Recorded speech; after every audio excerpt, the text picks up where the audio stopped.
YouTube. It's Brian Phillips. We're gonna open this box right here. It's a special one, all new from Tower Hobbies. So you may have already figured out what it was when you saw the link in the picture. But that's okay. We're gonna open it right now and it's gonna be amazing. So far, very amazing. We have a white box. This might be like one of those early sample boxes, I'm not sure. Or it's just a Tower thing, because Tower sometimes has white boxes. Yep. Okay, so let's see. We're gonna dump it out until it says Tower Hobbies on the side.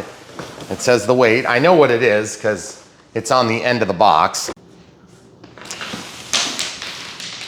Okay, on the end of the box, there's maybe not. I think our label delabeling, I've already lost a nut. That explains a lot. Should make things easier. I was gonna try to take this thing out of the box that way, but then that came out of the box, so that makes me nervous. Anytime I see nuts coming out of boxes, it makes me nervous. So I'm hoping this has the right, oh, that explains it. Okay, all right. I see a landing gear. I see a nose gear. There it is, look. I bet it came out of this opening here. Okay. Okay, so it's a top style box, so that's what I was hoping for. And as you can see, it is the Tower Hobbies Cessna 400 1.1. It's a state-of-the-art touring machine. It's a scale replica. Hey, we could even turn it like that. It's a scale replica of the fast and functional cross-country cruiser. Okay. All right, so 3-bladed prop, 6 digital servos, 30 MPSC. We'll see how it goes. All right, so here goes nothing. Hold my nut, please. Mm-hmm. Got it. All right, it's a long box. Mm-hmm. You know, it's funny because some of these, Oh, more I nuts. dropped another, whoop, that's a washer this time. Okay. Okay, give me your nut and washer. Come on, get out of there. It's just a friction fit. So guys, hopefully your nuts don't come off like mine did. Okay, so I don't see anything in there, so that's good. So whenever we do these unboxes, we do them for a specific reason. Because some of you need help getting started.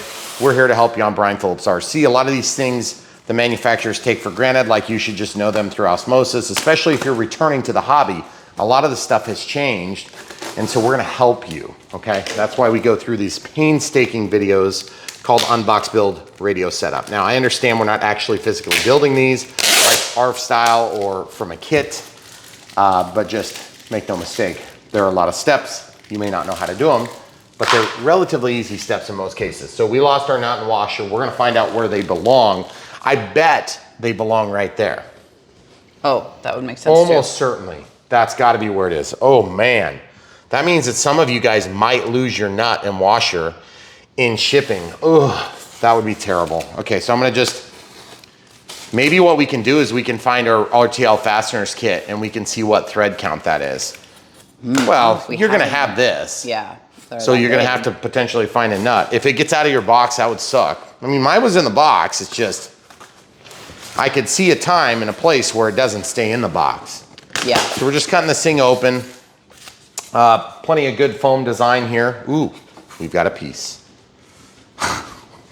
We have to glue the rudder on. Are you kidding me? Oh, good.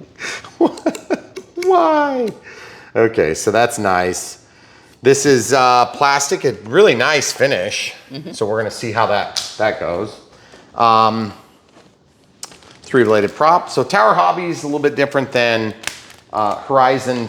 Tower used to be a separate company, and now they're owned by Horizon, but they operate a little bit under their own control, as I understand. So sometimes you'll see Tower and you'll think it's Horizon hobby product, and you know, it kind of is. These are decals? That is so weird.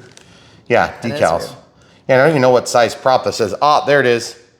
It is an 8.4.5L. An 8.4.5L. Meaning that prop must also be used on a twin that they offer, okay? We have the spinner design and some different, those are probably like steps and antennas, and then clevises. Those things are really easy to break, so be careful. I seem to break them every time, and then I have to do all sorts of hard work to recreate them out of like a staple, or not a staple, but a paper clip. Okay, so here's the horizontal stabilizer. Only a little teeny tiny bit of reinforcement in there. I'm hoping that it's sturdier than it looks, but I'm gonna pull it out of the bag and we're gonna demonstrate, guys. Here on Brian Phillips RC, we work with a lot of different manufacturers, and so you can rest assured that none of them own our opinion. We tell you our full, truthful opinions, and that sometimes mean that we have to point out things that we don't like. There's a lot of twist in that. This is a long stabilizer. Okay, now that might not be an issue. It looks like a good reinforcement here with plastic, but it is just a laminated system here, okay? So they've glued that on there. So when this moves, it does keep it nice and square. So you see that? Like if you look down the length of it, if you really press it, you can bend it. But that's presupposing that that's gonna be an issue. Pinch hinge foam doesn't require that much effort to move, but it is one of those things where if you end up having an accident or something, it's more likely to break. So just be aware. Just don't crash your planes. You won't have that problem. Right. There you go. Okay, so we have some wheel fairings and wheel pants here, which look really nice. This foam is unpainted, so it looks a little bit, you know, whatever. But they're super small. This is a 1.1 meter plane, but those wheels are dinky and rock hard. They're gonna sound probably a little bit obnoxious in landings, but I love the look. So we're gonna pull the wing out. This wing is one piece. One piece? The fuse is only this long. It's like very weird. Okay, so big servos for a very narrow chord. This wing design and style of plane looks a lot like the Cessna Citation, if you ask me. Or not Cessna Citation, what am I? The Cirrus SR22T. Oh. Of course, which is an E-Flight product, so it's the same mothership, but it's another licensed product. Beautiful product, by the way. And so I'm kind of thinking it's gonna fly a little bit like that, but we're gonna find out. Now, this is a sleeved wing. Tower likes to put these in plastic bags. I'm not sure why they do that. I'm assuming it helps to hold them up, but I can already see a little bit of protrusion here. There must have been some friction when they rammed the rod in. You guys see that? Yeah, you can see the little... It's like a little dimpling. Yeah. Otherwise, look how smooth the wing is. It did that down there too. What the heck? So what I'm gonna do is I'm just gonna take my fingers and just flatten it. And ironically enough, it seems to be flattening out pretty good. So anyway, but we have I believe these would actually be airbags on the front. So it'd be like a de-icing airbag. They might be heated, I'm not sure, in real life. I believe this is a Fowler flap because it's gonna come down in a way. I normally don't do this to my servos, but I'm gonna do it today. So you can see that thing separates out and it makes that separation there. And then of course the ailerons are just a regular pinch hinge. I don't have to install any of that, which makes me feel very good. And if you look really close here, this is a composite reinforcement for the wing. So there's a lot of lateral stiffness, but there's twist allowed. The twist should be disallowed somewhat by the way this mounts. 1, 2, 3, 4 mounting points, and then LEDs on the wing tips. Let's hope those things glow all the way through the wing. Now this is an unpainted wing. Some of you won't like that. I don't really care myself. Some people do. But in my case, I kind of like the unpainted white on a plane that has LEDs because they sometimes shine through a little bit better. Kind of a hokey look in the right lighting conditions, but it's nice because I can still see. Because at the end of the day, this is radio controlled. I want to see the plane. I want to be able to fly the plane. I like maximizing survivability. And this is such a cute little fuse. It's so dinky. It's so small. Wow, it is really small. Isn't that weird? It is cute. This is a huge box in a small plane. So what's cool about this is I gotta say, they must have been true to form on this because this thing is really detailed. And as you can see, it's got beautiful lines, very smooth body. I'm bummed that they had that rippling on the end of the wings because this is really smooth. Beautiful instrument cluster, very, very basic, but you can definitely see it, which is cool. I love the fact that we have a glass canopy. Plastic is firm. That's nice. Yeah. And look, there's like a handhold. So what do you do to open the door? You just open the door handle. Oh, it's solid instead of... And then look, 30 amp Tower Hobbies brushless ESC. A little bummed we couldn't get ourselves into a Spectrum ESC because then we could do thrust reverse. Maybe there's thrust reverse on this. I don't know. Look at those connectors going to the motor. Do they look half disconnected? They do. They look a little half cocked, and I'm gonna just reach in here and I'm just gonna press this in and see if it goes. Yeah, it's really hard to hold that both sides. Is the shrink wrap just like retracted? Yeah, that might be what we're seeing. No, it's not. No, I'm gonna get the forceps. Now, guys, look at this. Because the way the landing gear are designed, I can just lay that flat. I just don't wanna forget to do this because sometimes we see stuff like this, and I'm gonna suggest you do the same thing. When you see something weird that's easy to overlook, just fix it right then. See this?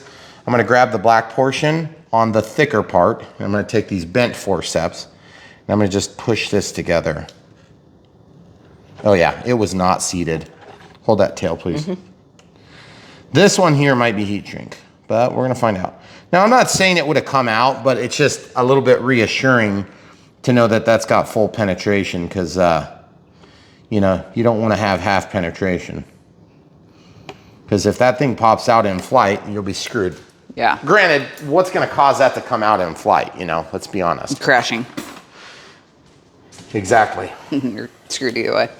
Oh, and then also, interestingly enough, they chose to put a smart connector on there, which is a very strange choice, if you ask me.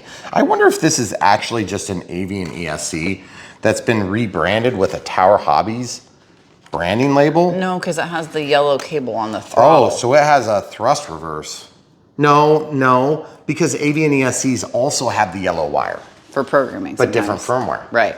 I guess we're gonna find I out. don't know. Guys, we're gonna help you get to the bottom of some of these questions. If you're brand new to the hobby, you probably have no clue what we're talking about. That's okay.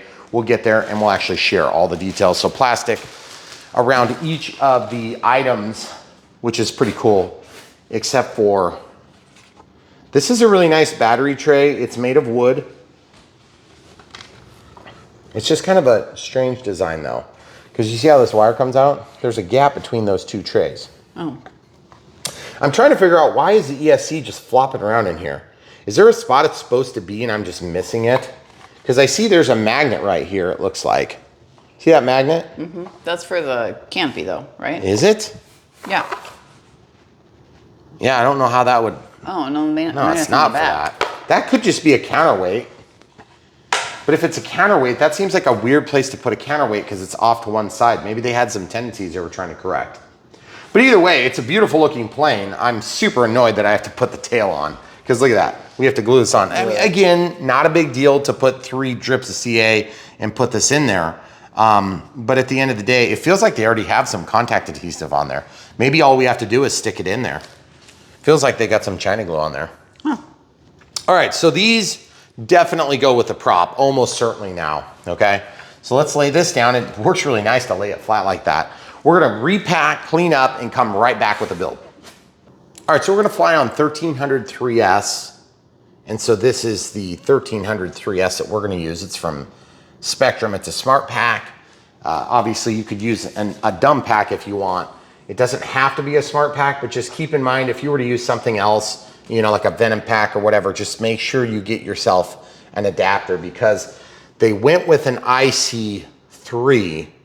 You have to use an IC3 or an adapter that takes you down to an EC3 from an XT60. Whereas if they would have used an XT60, you could still cram the IC3 into the XT60. So just keep that in mind. It's sort of an unusual pick for a non-Spectrum branded ESC. So I'm really kind of hoping that it actually turns out to be more or less an Avian ESC that's not actually an Avian. So we're gonna plug that into the Charger S2200, one of my favorites. Just had a friend of mine bought an S2100, so that'd be 100 watts on each of the dual channels for charging. And then this one over here is an S1200, so that's 200 watts on a single channel, both of which are gonna give you all the things you need to do. Now, in this case, you could go with as simple as an S155, which is 55 watts on a single channel. You have to plug this thing in to turn it on. I like these because I have a toggle switch back here. I can turn them off. I leave my wires all situated just so in my charging station. But this is nice because you have the IC5 and the IC3, same as you do on the S2200, S2100, S1200, S1100, just depending on what you need for your basic charging needs. Now, if you really want to go crazy, you get one of these things, you set up your big power supply, you set up your DC input, and you can go crazy powerful, and you can use those two gigantic power supplies. These are 30 amp chargers. You can use them together in series. I've never done that, by the way. And someday I hope to have a battery that requires that much juice. But in this case, we're gonna do 1300 3S. If you have questions, we always link to this sort of thing in our smart stuff. So we have links down below. It's gonna be a link to the plane, a link to the battery we chose or battery choices. Sometimes there's 2 or 3. And then a link to the receiver, as well as a link to the transmitter we're gonna use. We're gonna use the NX10 today, like we normally do. You could, if you're brand new, you're trying to save $1, you could get into the NX7E. Just keep in mind, the NX7E is gonna have some limitations here and there, but that's always true when you're picking a transmitter. And one of the limitations, you just noticed it fell down. This is from Wove Racing, from a car we did, right? Mm-hmm. Yeah. And the lanyard just worked really nice on it. But it doesn't come with a lanyard. So if you get the NX10, of course, you save a few bucks. You don't have to buy a lanyard. If you're not a lanyard flyer, I get it, you may not want it anyway, but the NX10 comes equipped with that. And it also comes with a bigger battery, which is really nice. So that 6,000 milliamp hour battery makes it last a long time, as opposed to a 2,000 milliamp hour. So that's 3 times as big, just to be clear. So there's basically 3 of those battery cells as opposed to 1. And then I've had 2 NX8s and then I NX6. And so I actually took 2 of my 2000s and put them in parallel on my son's NX8, okay? So it gives quite a bit longer charge cycle. Mm-hmm. But anyway, we'll finish cleaning up. We just want to get the batteries charging. And if you guys haven't already ordered your batteries and you don't have a 1300 3S, check the links. We'll help you find the right one. All right, so we got things cleaned up and we're gonna be back with the assembly portion of this. Now this is a low piece count. So I've already taken off the canopy cockpit area, okay? So we've got 1, 2, 3, 4, 5, 6. This is supposed to be part of this, okay?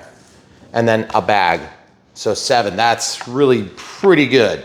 Okay, so I was debating about the build order, okay? We can build this, that's a long wingspan. I don't wanna have to trip around it. Also, I don't like the ESC flopping around, so I'm torn between the easiest way to do this. Normally the ESC would be, held in by something. I'm not really sure what they were thinking with leaving that totally loose, but I tend to think that there's some sort of a game plan for it. Did it show it on the side in the drawings? It didn't. Okay, so I'm probably gonna end up China gluing this or Velcroing this in just to hold it in place, because I'm sick of it already flopping around. And I'm afraid it's gonna flop into the wrong thing and break something. Okay, so this is the moment in time where if you're a hoarder like Brian Phillips, yep, then you will be very happy to know that you've got the exact size piece just sitting there waiting for you. Great. And scissors. That piece has been in there forever. We'll use some of this and some China glue, foam to foam in this case, because you can get that when you're ordering your plane. Now, there are some other brands that are offering different types of mucilage-based glue, and there's nothing wrong with them. We just like foam to foam and China glue from another offering that's in a white tube, looks like toothpaste. Mm-hmm. The only problem is that one time you accidentally don't use it as toothpaste. Just don't do it. All right, so when I look inside of this canopy cockpit area, I'm thinking about where I could put my receiver as I'm doing this. The battery is gonna have to slide in here, presumably. Mm-hmm. Okay, so then these wires aren't gonna be too bad. So I'm just gonna push them out of the way for now. And so I'm thinking about, do I want this flat? Do I want this mounted somewhere in particular? I think that's kind of where I wanna do it, because my receiver can probably still fit here, okay? The only thing is this linkage that shares the steerable nose gear control with the rudder is going to, yeah, that's what that is. That is gonna preclude us from mounting the receiver right in that spot, okay? Mm-hmm. And the way that this goes down inside, I wanna make sure that we're gonna still be clear.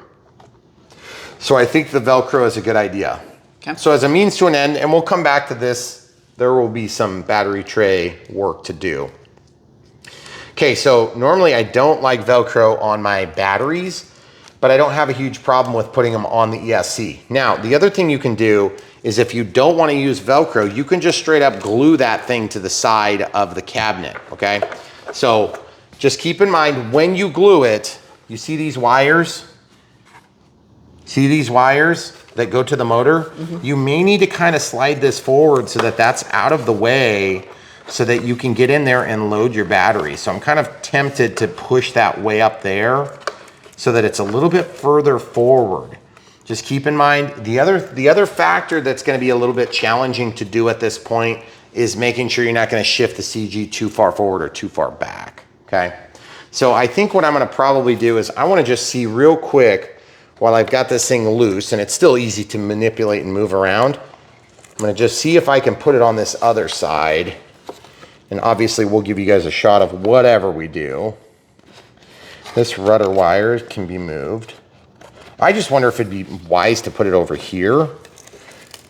And then, yeah, I don't know if I can fit it though. So your battery is gonna make your battery off center? You can't put a lot of pressure on this linkage. It's gonna cause problems. It won't feed clear, it won't feed straight. I kinda like it there.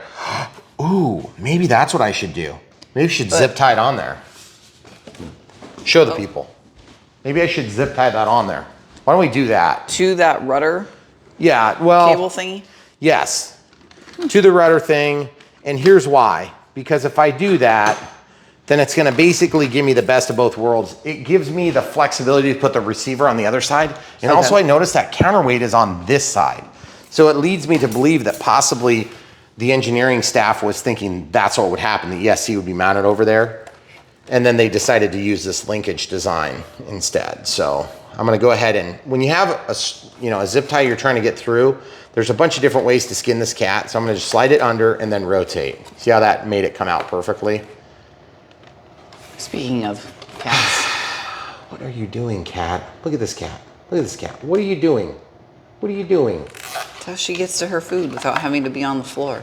Oh, she's checking for her enemy, nemesis. her nemesis, which is over there. There, sleeping on the couch. Yes. She lives in the master bedroom. Actually, she's been living in the basement, too. Oh, really? Yeah. Wow, basement dweller. Okay, so I'm gonna slide this under here, guys. You see, I just rotated the ESC to get that up a little bit, and I'm just gonna throw this second zip tie in. I'm very disappointed that this wasn't mounted for me. It seems like such an obvious thing that's gonna have to get done. I don't quite understand why that wasn't mounted.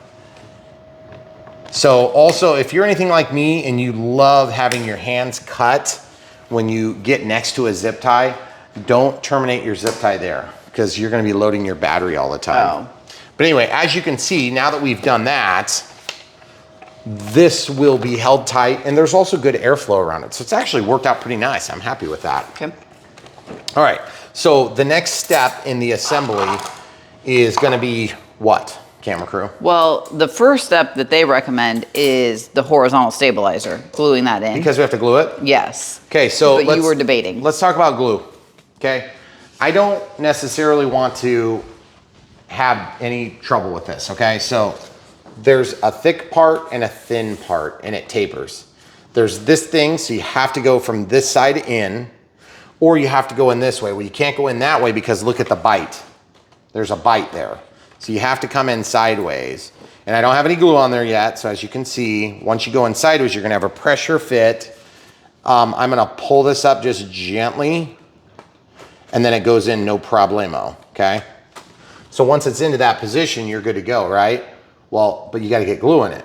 So how the heck are you gonna get glue in there without making a giant sticky mess all over everything? You're gonna have to go in from the back, right? Watch. That's...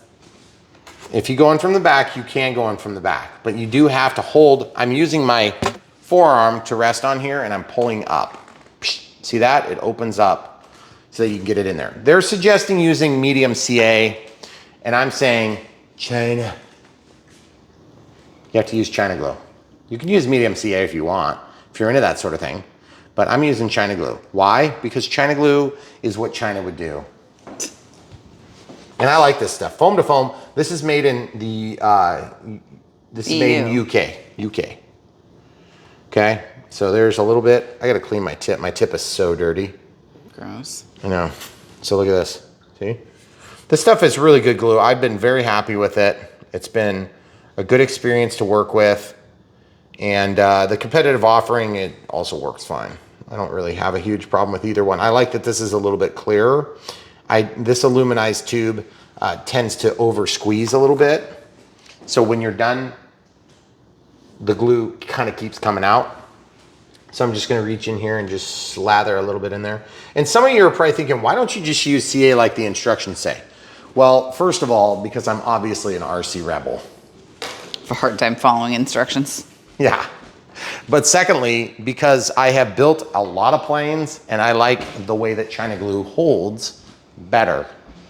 Here's why. It's not brittle, it's cheap.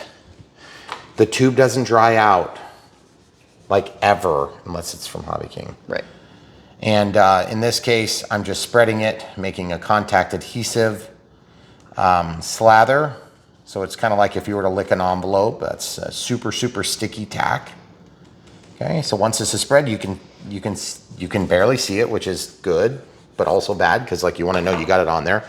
And you don't have to let this stuff cook off very long, but you can for a little bit.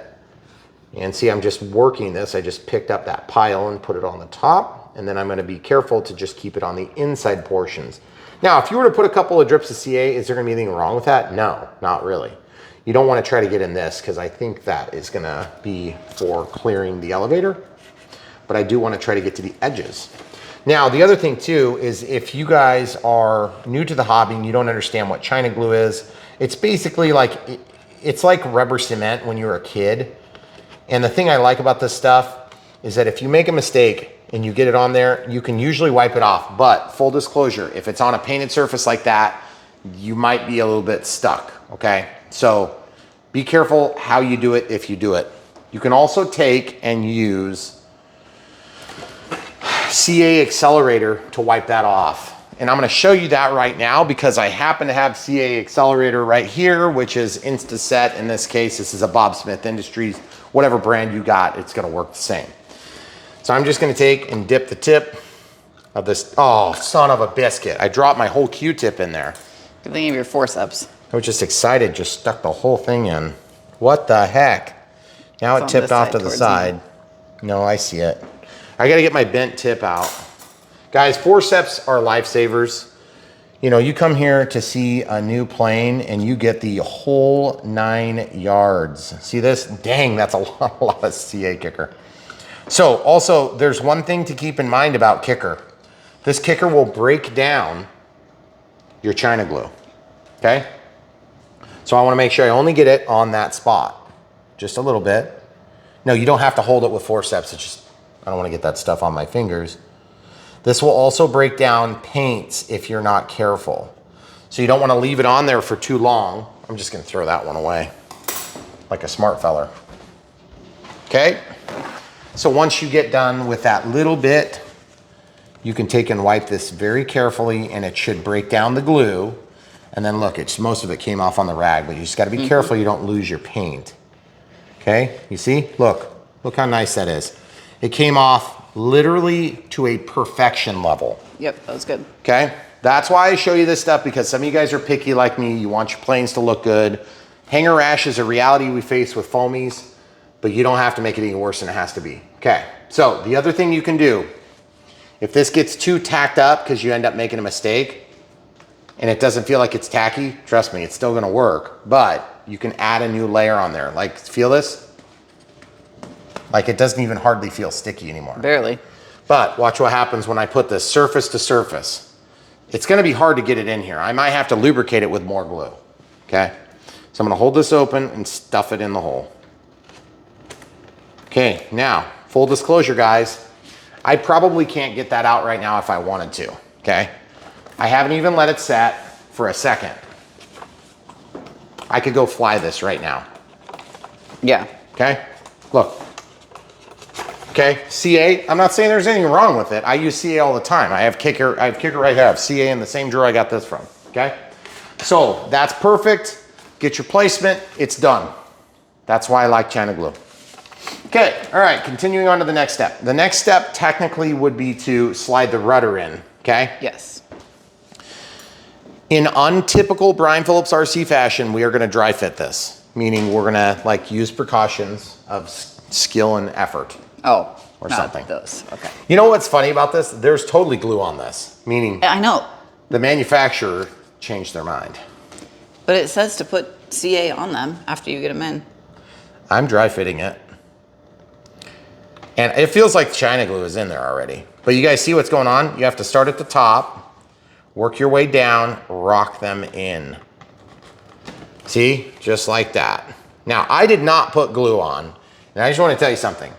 That feels like China glue on there already. So, you need to leave enough room for this to move free. So usually the rule of thumb is move the thing. They say in the manual, what, 1/16 of an inch or something? 0.5 millimeters. Okay, whatever that gap. is. So you get your 0.5 millimeter, feeler gauge out and do that. Or you Okay. could just move the surface back and forth until you hit the extremes of your horizontal stabilizer, the elevator here, okay? Once you've moved it to the extremes, you know that it's gonna have clearance. Ironically, and I'm just gonna say this right now because I don't want you guys to do as I do and then blame me, but the truth is, I don't even think that needs to be glued. Okay, maybe it does. Okay. That's why we test things for you here on Brian Phillips RC. Are you gonna China glue it or are you gonna CA it? I'm torn on this one. Okay, so let's talk about CA for a second. CA, if it's not foam safe, you might run into problems, but this is technically EPO, so you should be able to use non-foam safe, correct? But just to be clear, they want you to use thin CA, right? Medium. Huh? Medium.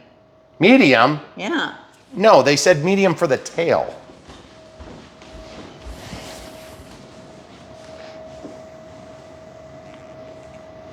Oh, yeah. Sorry.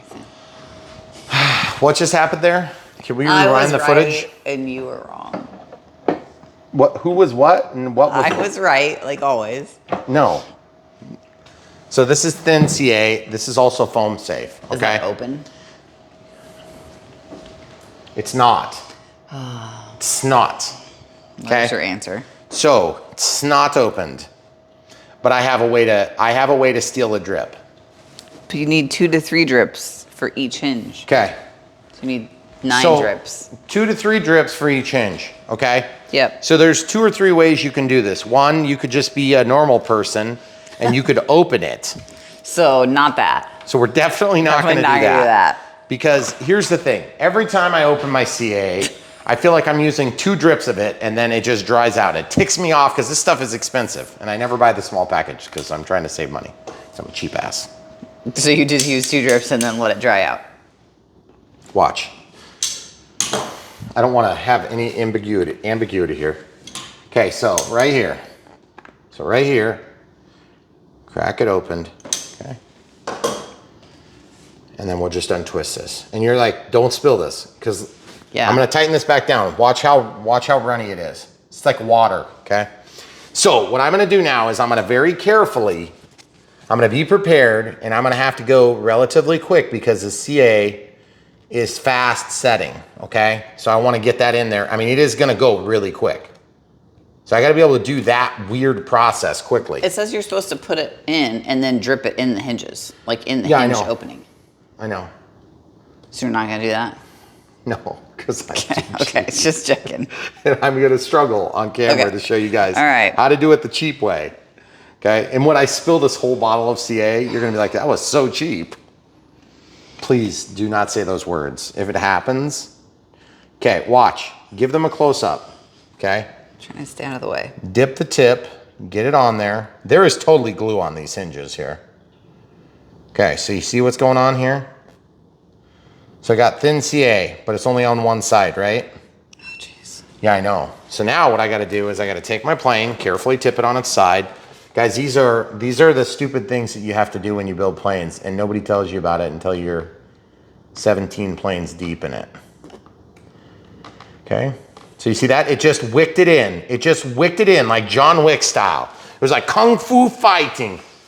Now please move the thing before you spill it all. No, I'm not done. I have to get this hinge in. Then I will move the thingy.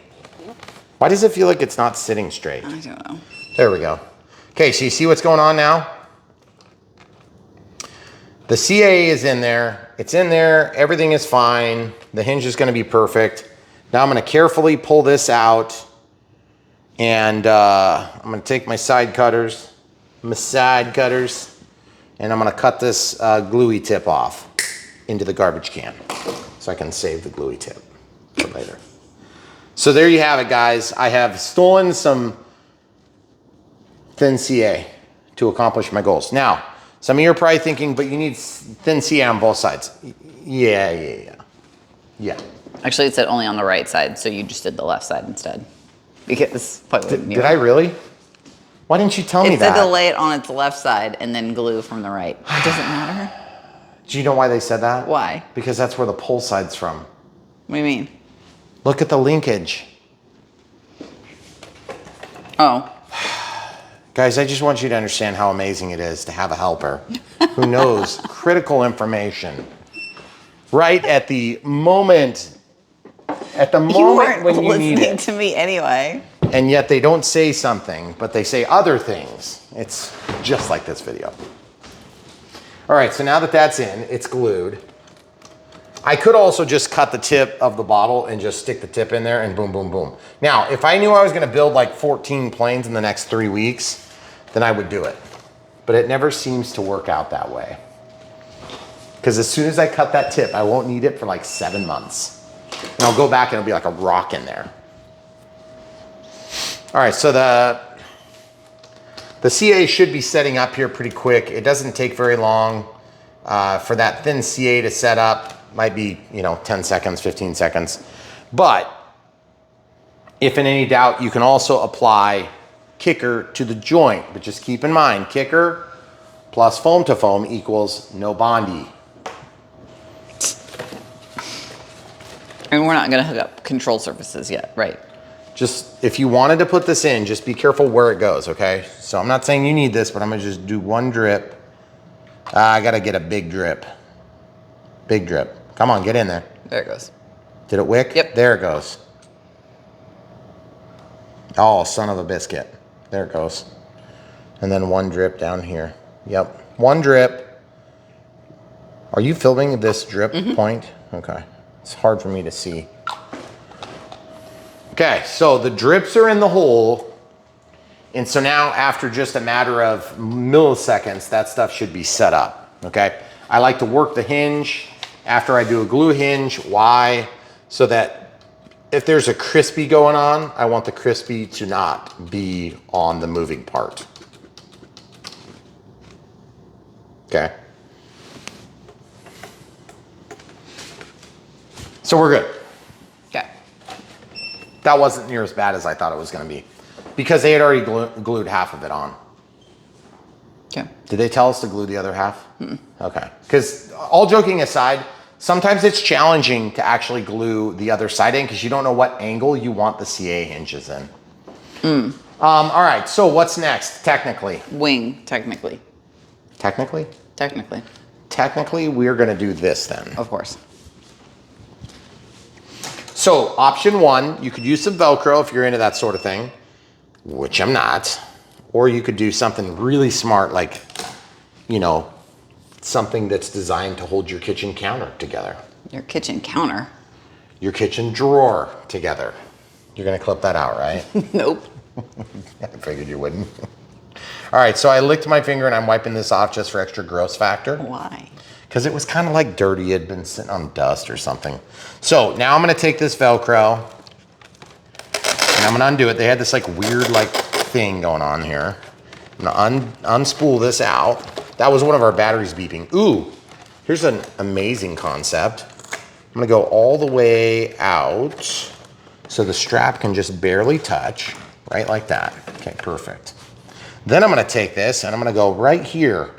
It says battery, in case you had any doubt. Did you think the battery was gonna go there? I was not sure. I'm glad they marked it. I was concerned too, because I thought maybe the battery went on the horizontal stabilizer.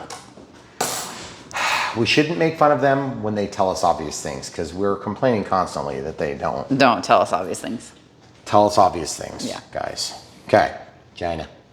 China's making another main. Well, and just because we've done this 4,000 times. I know. Are you I just squeezed my tube excited to try to get it. Yes, it's excited to see me. So just a little bit there. See, just a little bit. Just one little slather, okay? That's a lot. That is not a lot. Are you kidding me? That's not a lot. For shelf liner? Look, this is gonna be slathered all the way across. Stupid servo. Okay, see, look, right here. Slather it. Slather. All the way over the battery emblem. See, now it's good that they had that there because I know where I need to put the glue. Okay. So now that it's on there, I'm gonna take this and I want the curve down because this is curved stuff. And I'm just gonna take the tack from my finger and just put a little teeny bit on the middle, okay?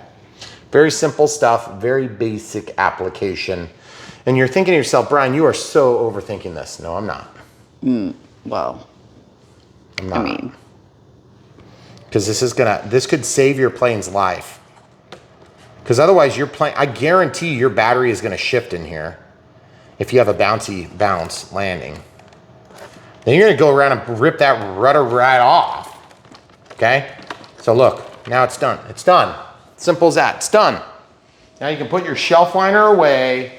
You can take your Velcro and stick it where the sun don't shine, which is in this drawer. poor Velcro right has here to live there for like 5 more years. for the next time.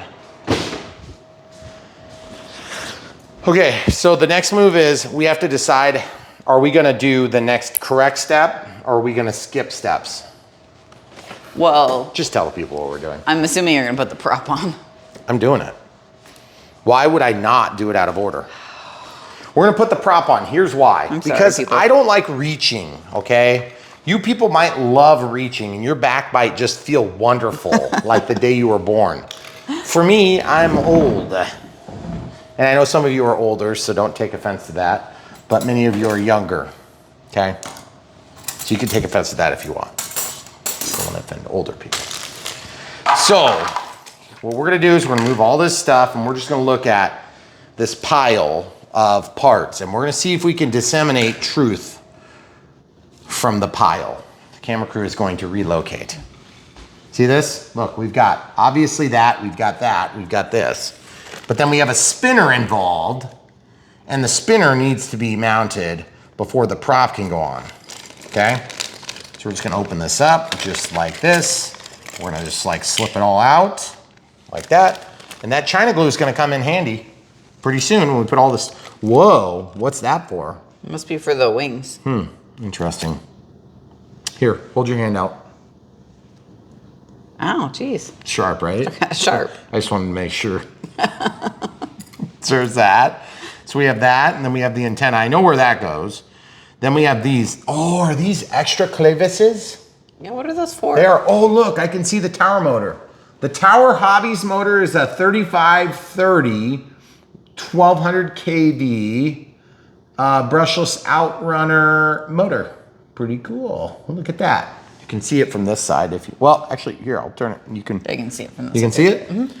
Did I turn it so they can see? Well, Can you can't read give them a it. close-up shot? Some of these people are going to be like, whatever, Brian, that's not the size. You lied. Trust you. There. Nope, go back towards me. You now. just want me to follow the link and buy that so my wife yells at me. Yes, I do. Okay. Okay.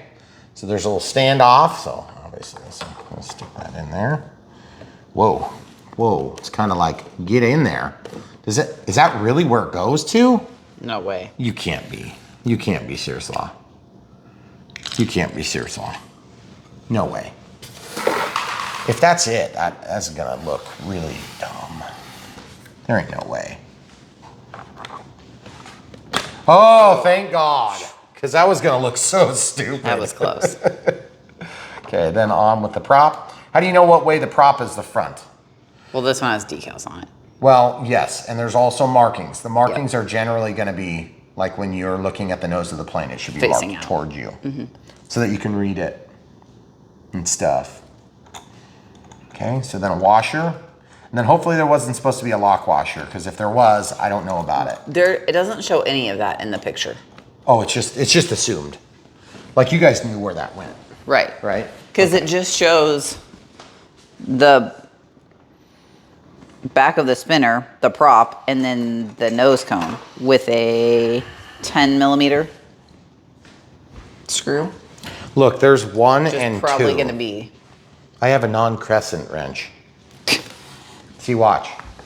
I'm gonna open up the crescent, put some jelly and jam and butter onto the croissant. The motor is spinning, it's driving me nuts. Why do you do this to me, motor? I have to get my finger into this super tight hole and like, jeez. Do you seriously see what I'm doing here? Yes, I feel like I've done this before. I'm holding the motor, but yet it's spinning. I can feel the decal rubbing my pinky finger, which is the only finger that's small enough to fit in there. Oh. Trick of the day, guys. If you can't get your finger in the hole, trick of the day, right? I'm gonna teach you another trick of the day. Watch this, watch, give them a close up. Right there, look, there it is. How do you know? Because these two are for the wing, obviously, okay? Phillips, so I'm just gonna use this provided tool. I give up. You can screw this in and then you can use that to actually jam the circuit in a position with a Phillips screwdriver, probably a number 2, or if you're in China, 5 millimeters. 5. Look. Oh yeah, it's a good fit. Look, see, I tightened it. Now watch this. I wonder if that's enough. I was so close to dropping this on my toe. Okay, and then, nope, you're never gonna get enough torque. Never mind, I take it back. The trick of the day has been rescinded. Okay. No longer a trick. It's a trick of the afternoon, not day. See this? Wonderful, good fit, minus the good part. Oh, it has to be forced on. Am I like missing something here? I feel like there's a ring all the way around that. I love the chrome, by the way. Whatever. So it goes anywhere. I'm just gonna stick it in there. Okay. Just gonna stick it in there and listen to the complaints. Ready? Look, watch this. I'm watching. Are you sure? Yeah, See? I can see. It's perfect. Listen for the crack. Don't. What? Okay, now some of you are probably screaming, Brian, what if you cut your hand on that? I promise you, if I cut my hand, I'll make it part of the video. And we won't send you pictures. I just said I'd make it part of the video. But we won't send them to you. So, all joking aside, guys, if you're not sure what you're doing, if you haven't been in the hobby recently and you're just coming back, it'd be a good time to maybe do that at the very end. Set up your electronics and then you can install that at the end. It's not hard to do.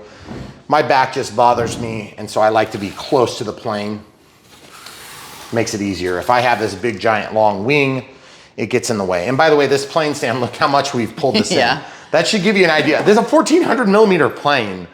No. It's very unusual. It's 1,100 millimeters. Did I say 14? No, you said 11 earlier. Okay, I'm sorry, guys. Pretty sure you did. It's a smaller plane, which is cool. I like that. I like that it's actually a small length to it. You know, why don't we just, there'd be no reason not to put these things in right now, other What than the things? fact that it'll probably get in the way. Of course it will get in the way. So I'm gonna do it now. Okay, good idea.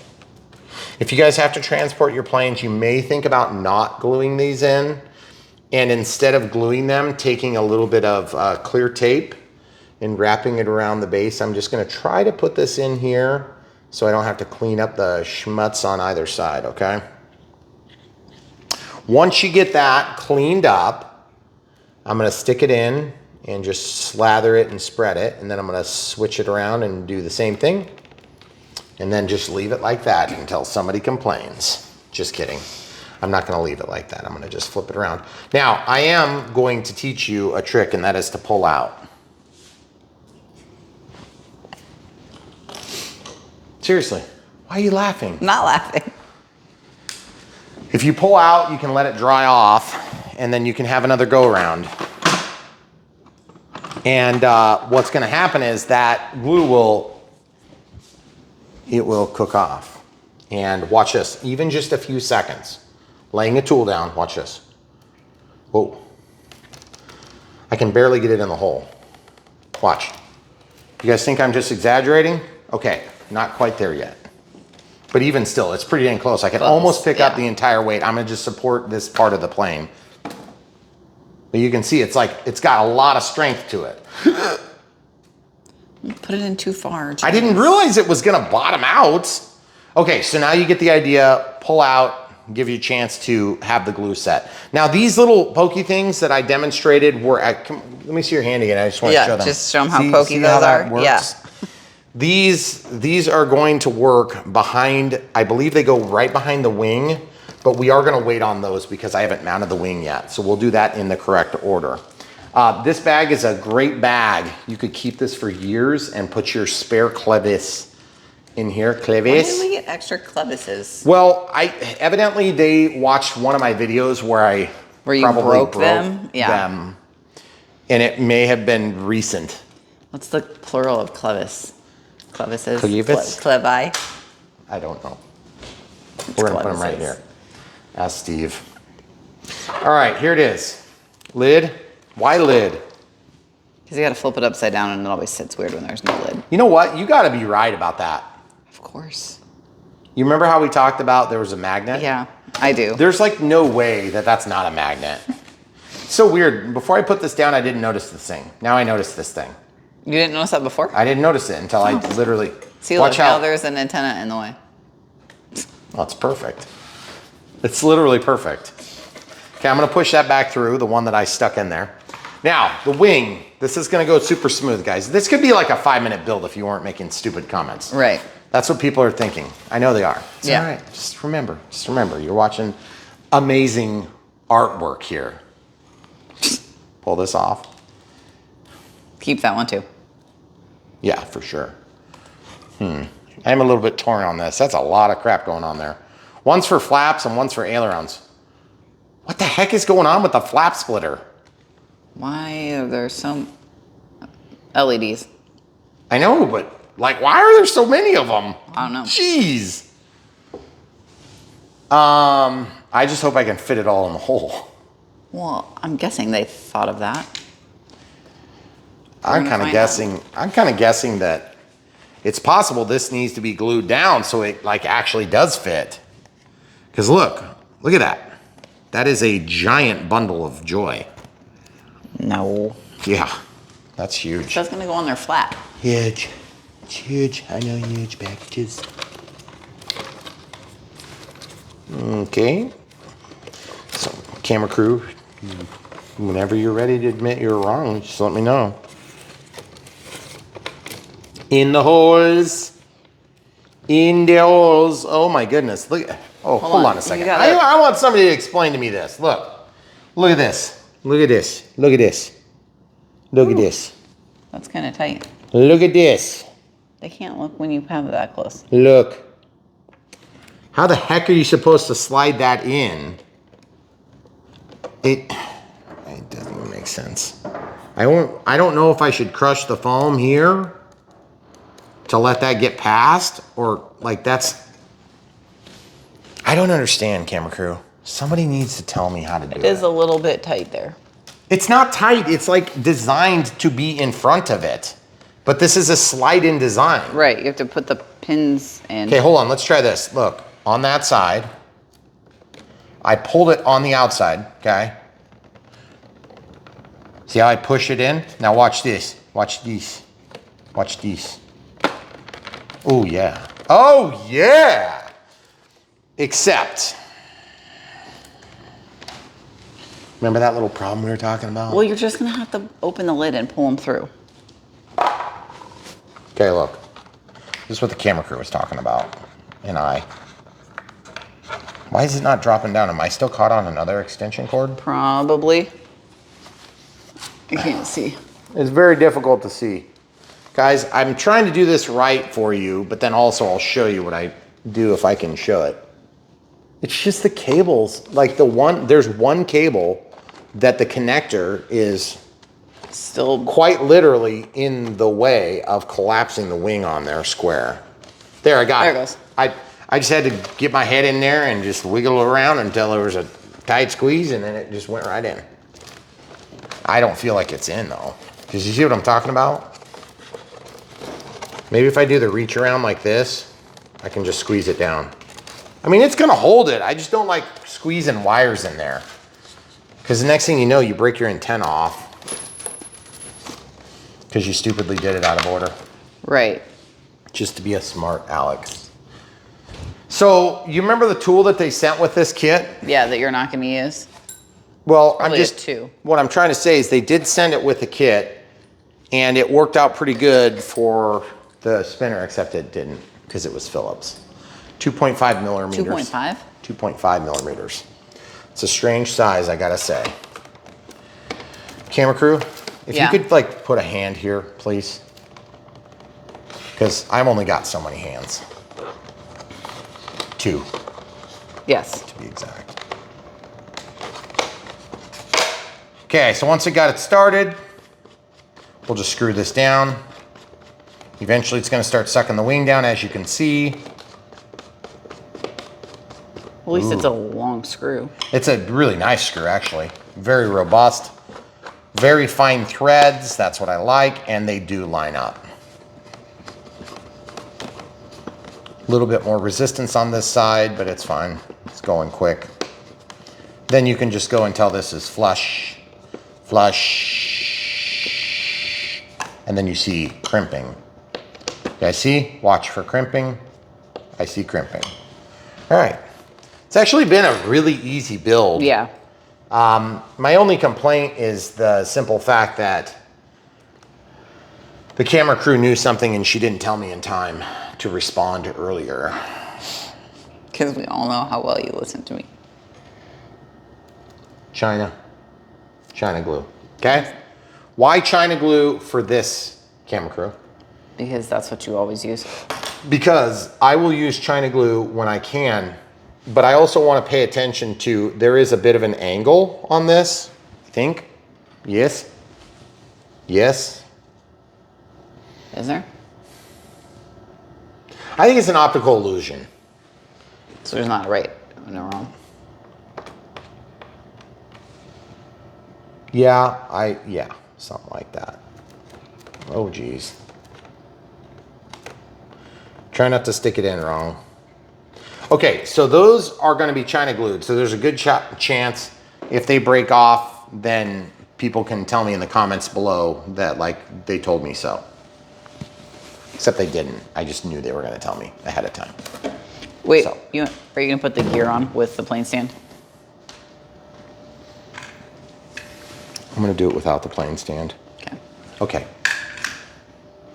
I'm going to do it with the plane stand, obviously. Let's do it with the plane stand, camera crew. Okay, let's. That was a great idea. Son of a gun. Well, now there are screw holes there. What the heck? Was there a strap that's supposed to be screwed in there? I don't think I got that far in the directions. Hey, show. See this? Squeeze and drop. Yeah. There's no screws. No screws. It's just a pressure fit. Yep. Which is great because then it's like really awesome. I gotta say though, of all this plane, it's a really beautiful plane. What the heck happened here? Like, did we order the wrong foam? Why does the fairing not extend all the way down? All the way down to the... It's kind of ugly. But I mean, the plane is beautiful. But just like, come on, man. I gotta find some blue stuff to put on there. What do we have blue that's blue stuff? that would fit perfectly around there?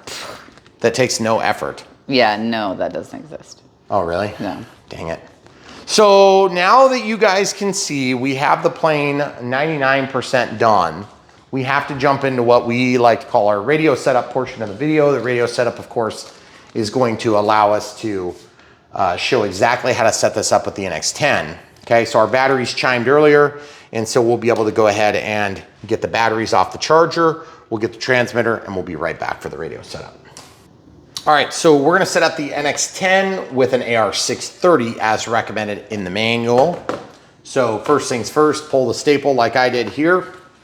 You can slide out your AR630. And the thing that's nice about the 630 in particular is that it has end pins and it has an internal antenna as opposed to 631, which is like $5 more roughly. You get an external antenna. If you're going longer range, I might suggest going with the 631, but also the 631 has top pins.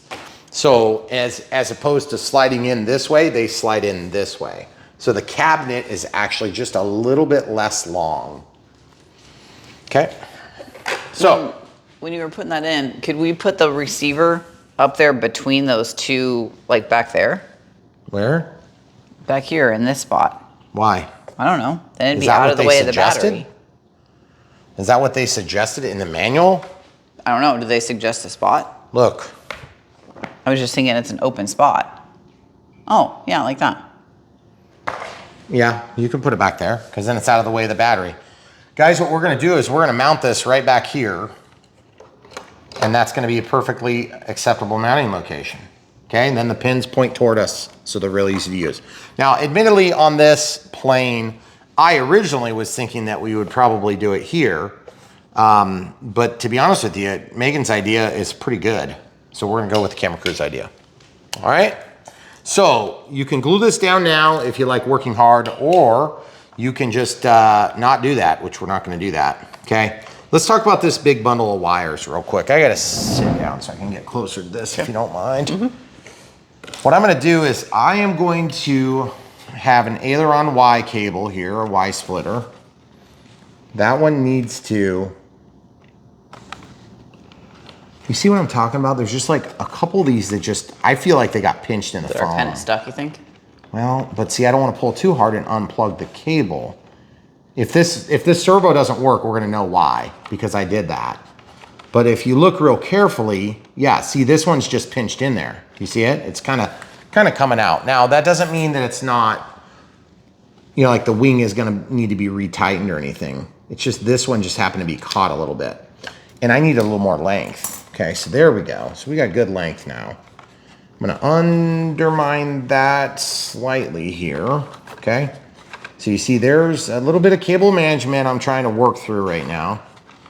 And it's just not super convenient. Okay, there it is. I like that. That'll work. Then I can push those two connectors down. But I really like this bundle to be tucked down when we're done with this. Right? Is that going to be possible? Yeah. Yeah, it's going to be possible. I'm going to make it possible. Okay. But as you can see, the flaps are going to plug in here. That The is, ailerons are going to plug in here. What? that's quite the monstrosity with that It is flap servo. Yeah, it's a lot. Well, it's not the flaps, it's the LEDs. Right. The rudder.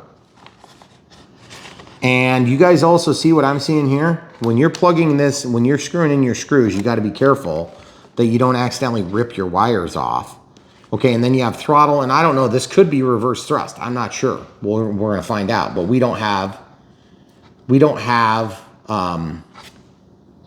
any sort of indication that is or isn't. Correct. Okay? So we're going to come back to that after a bit. All right, so the first thing we're going to have to do is we have to know that we can get our battery in. So I'm going to go ahead and just slide a battery in. This is not necessarily going to be exactly where it ends up because we don't have the CG worked out totally. And you might notice it says the word SAG for sag. I have a bit of a sag on one of the cells on this, so I just marked that. And so this is the one I'm going to use for setup. Got two others over there. They've been used for many, many, many flights. I think these are kind of older ones. Yeah.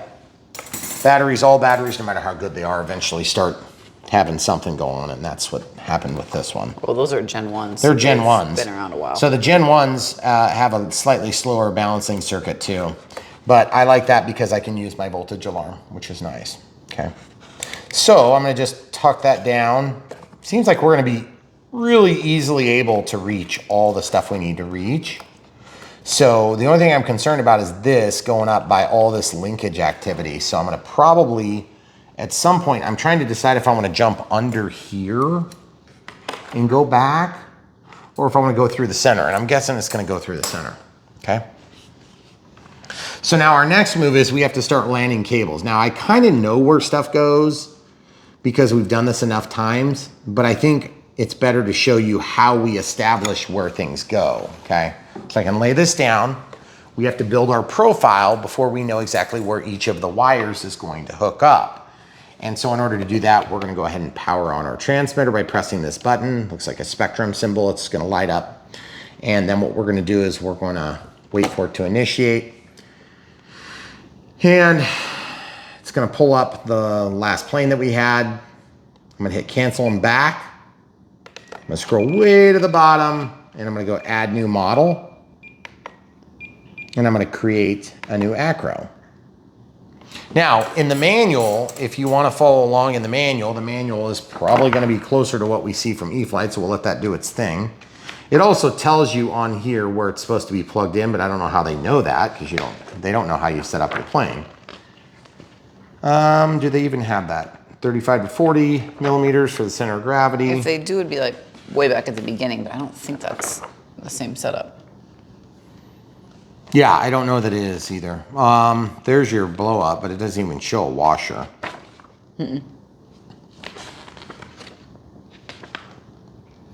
Okay. Oh, by the way, this is not sub 250, so if you have a remote ID module, you can plug it in and do it that way, or you can fly to FRIA if you want to be compliant. Otherwise, just do whatever you got to do. Just wear camo, like wear a ghillie suit. While you're just flying. like hide in the bushes with your transmitter. All right, so they're suggesting an NX8. I would not. I would just go to the 10. Save your money. Yeah, I don't see it here. No. And that's fine. So they don't have the same radio setup stuff that you would on an eFlight, but it doesn't matter because you got Brian Phillips RC. So that's really where you're going to get your help. Okay. So I'll just leave it on this page because it has to do with the center of gravity, which would be one of our last steps. Okay. All right. So we're going to go to model select. We already did that. Then model type, then model name. I'm going to scroll in the name. This is number 213, but we actually have some below 0. So that means we're actually getting close to running out. 250 model memory in the NX airware. So the Cessna 400 1.1. So I scrolled in the word tower, Cessna spelled wrong. It's only one S because I ran out of letters. And you may not have that same problem because you might not have 213 in your model memory, okay? So we'll go back from there. Aircraft type, we need to set this to 1 aileron and 1 flap, and it has a normal tail type. And I'll go down and select an image, which actually that's pretty close. The acro is actually close, isn't it? Mm-hmm, probably is the best one. Oh, what's that one? No. I know there's not an exact replica of what we've got here. Yeah, I would say that the acro is pretty dang close, so we'll just leave it as that. Did I go past it? Nope, not yet. No. So you can see there's standard stock images. Okay, so then flight mode setup. We're going to set up flight modes on switch D. And then we can do the spoken flight mode. So there's 3 of these. I want to set an assignment. Remember, this is just an audio event that corresponds to a switch condition. So I'm going to type in probably AS3X here. So I'll cancel. That clears the screen. And then I'll type the word AS3X or the letters. Okay, so as I get this last letter, Artificial Stabilization 3-axis, that's what AS3X stands for. And remember, this is just a label. You could type Joe Blow from Kokomo. It doesn't matter.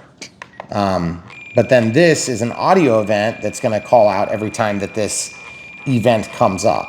Okay, so it's way down at the bottom. So we'll be right back. All right, so AS3X.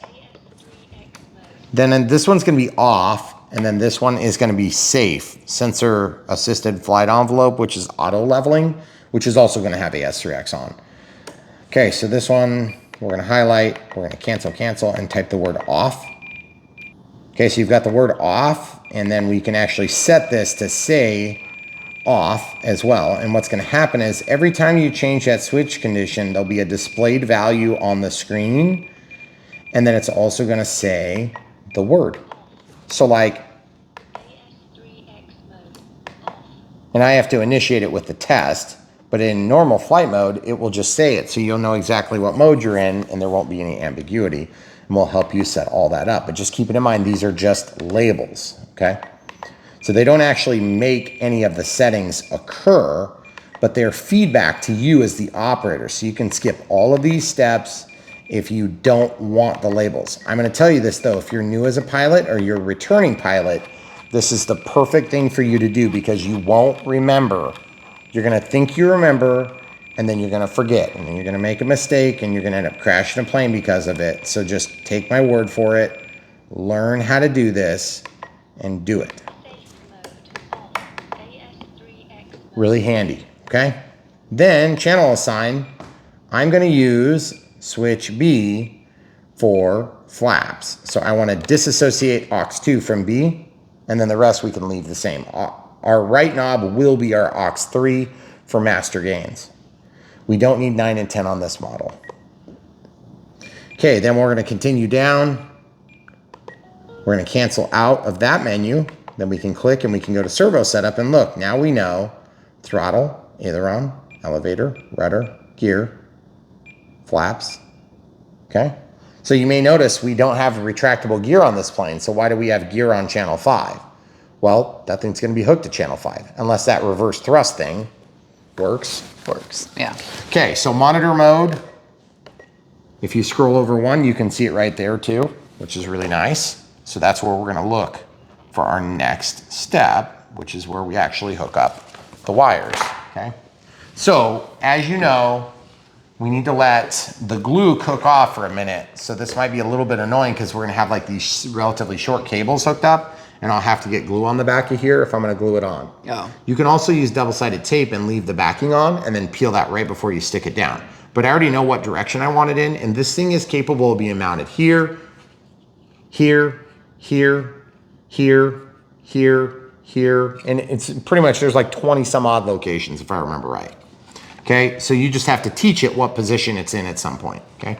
So throttle's on channel 1, show them the screen. Okay, so channel 1 is right here. So it's not the first plug, but the second. And then it says S plus minus. So signal plus voltage and then minus voltage, or, you know, DC circuit. So plus minus. And then signals on the top. This is the Futaba color code. So it's white for signal, red for plus, and black for minus. If you hook it up backward, it's not gonna hurt anything, it just won't work, okay? So this is rudder. So what do we have rudder? Rudder's on channel 4.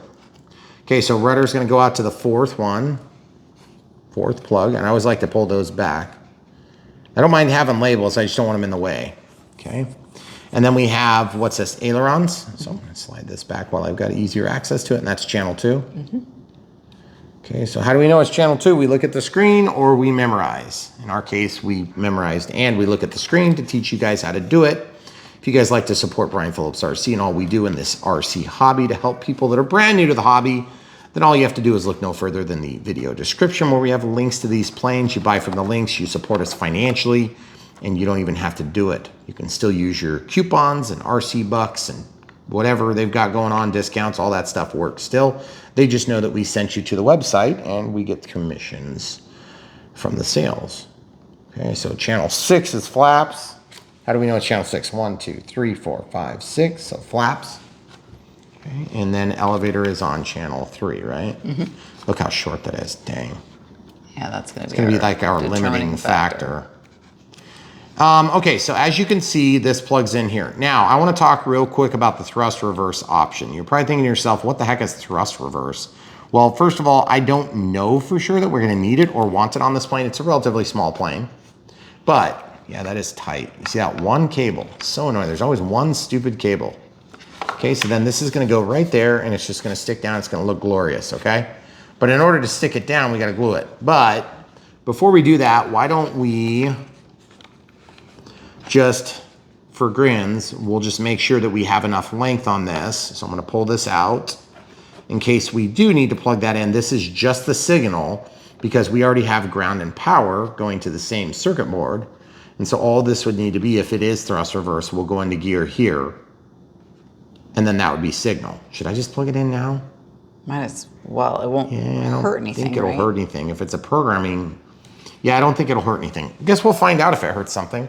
So now I can at least glue, okay? Now, you're probably thinking to yourself, why don't you just use double-sided tape or Velcro? Well, you can do that if you want, but I just have found that this is a perfectly acceptable way to do it. yeah, I'm going a little bit heavier than usual, like if I was gluing two foam surfaces together. The only reason I do that is because if there's an indisparity of the materials, like if there's an off flat spot, I want this to still have a really good bond. So I'm gonna set this in here.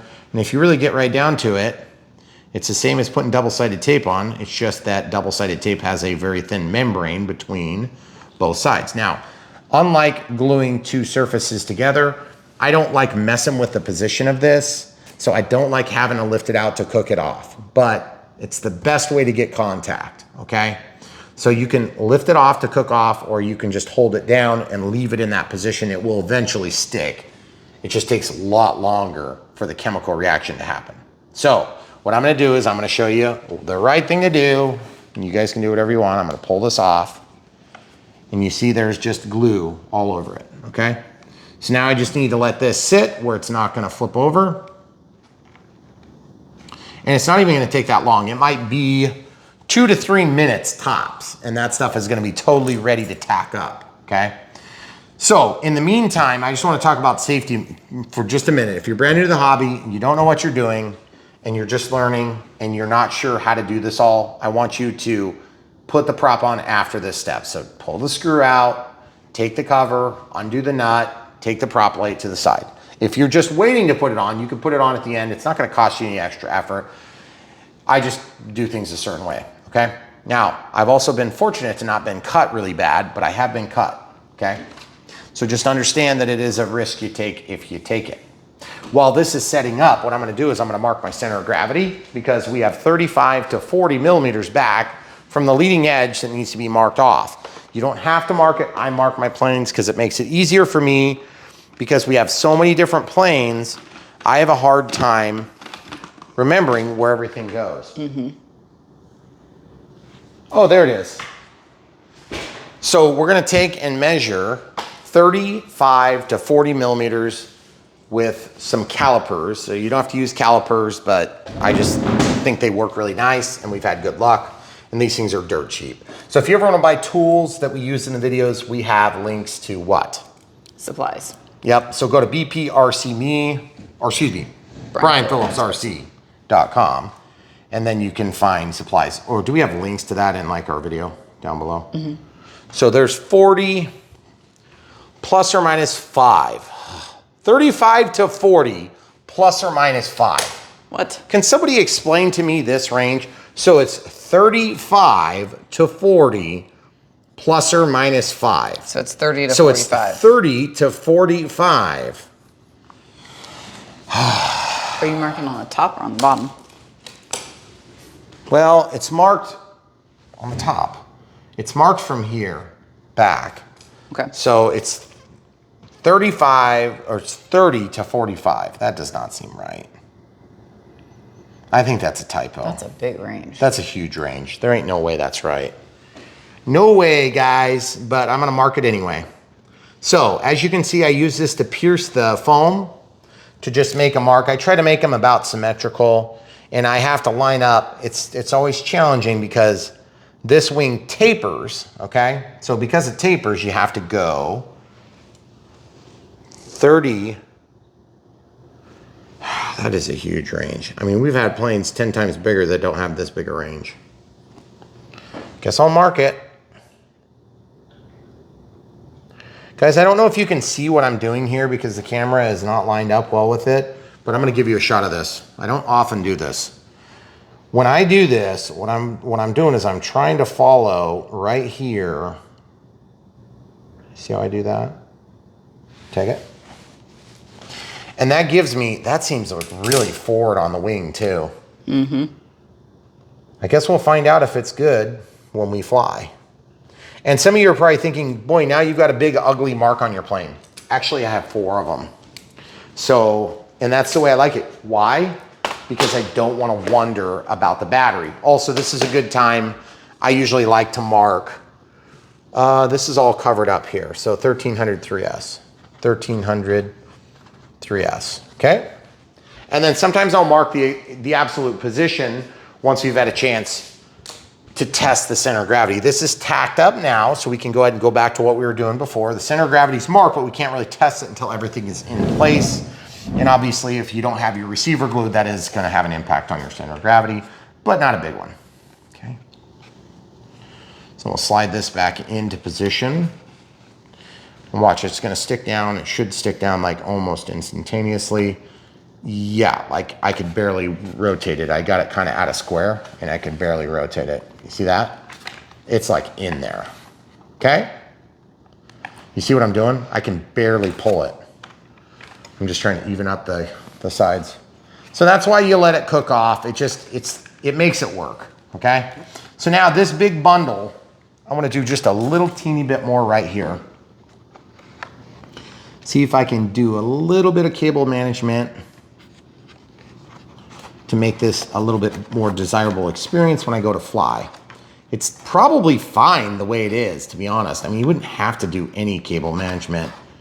It's not bad. For being a small plane, a small fuse, what do you think? It's not bad. It's like, it's a lot better than I thought it was gonna be. It depends on where the battery actually ends up. I know, and that's the thing is if it's hard to load a battery, you're less likely to fly the plane, so we wanna try to make this a good experience. But you see kind of the thing about it is it's just like, it just sort of is there. But it's not like really in the way necessarily. This throttle channel is the worst one. But I just don't think it's gonna be a big problem, is it? I don't think so. I feel like if I twist tied it, if I zip tied this, I just wonder if it's even gonna add anything. It's just kind of gonna be there still. Yeah. But whatever, it's fine. Every once in a while we get lucky. All right, so in that case, the next thing I need to do is I need to set up throttle cut. So I'm gonna click in here, go back to the function list, throttle cut. I'm gonna turn it on to switch H. I'm gonna look down here, it says -100 and it's still -100, so that means it's working. When I move the switch, it goes live. Okay, so I'm gonna back out of the menu, turn the throttle cut on. Now, if you're uncertain if the throttle cut's on, just go to monitor and move your throttle stick. If that doesn't go up and down, that's the output. Okay, so when it's on, it'll go up and down, see? Corresponding to the throttle stick position. Throttle cut is on, I just accidentally hit switch G as well. Okay, so now the reason I do that is because my next move is I need to control the plane until I can trust the plane. Throttle cut's on. I'm gonna click into the function list. When I plug this in, I'm gonna be careful not to have my hand right over the top of the cable or over the prop. Again, this is just the first time until you trust it. So I'm gonna plug in the battery. Waiting a second, controlling the plane. Okay, so we should immediately enter bind mode, but we're not in bind mode. So I'm gonna click. Oh, love the lights. Why is that green one flashing though? The red and green are both flashing. Okay, so I'm gonna press this button back here. Now it's bind mode. So then I can click into function list again, go to bind, disconnect RF, and bind. Okay, so it's pretty much ready to work. Okay? What the heck is going on there? Do you see that? What? What the heck is going on here? Oh. That is not normal. Okay, so that's not hooked up and that's not hooked up. Okay, so that explains that. That's no big deal. But something is not right here. So did we not hook up right? Because we had flaps and ailerons. It's acting to me like all that stuff is wired together wrong. Okay, throttle cut is currently on. Throttle stick doesn't move the plane, throttle cut's off. Throttle stick does move the plane. Forward, okay, throttle cut's on. Gear switch, throttle cut's off. No change of state. So we can assume with some level of certainty, because we plugged in that data port, I am going to, throttle cut is on and tested. I'm gonna disconnect that reverse thrust line that is probably not a reverse thrust line, okay? So it's now disconnected just in case that causes a problem. I don't think it is, and I don't think it does, okay? There's something not quite right about the way this is wired up, and I don't know exactly what part of it is wrong, but what I am gonna do is I'm gonna get to the bottom of it right now with you guys watching. So we have to obviously go into the flap system, make an assignment to switch B. That's the one I like to use. Okay, so I want my normal flight mode here. So when I move this, the flaps are going up, but so is the aileron. You see that? Mm-hmm. Okay, so I'm going to 100. There's down. That is bizarre. Okay, go back to monitor mode.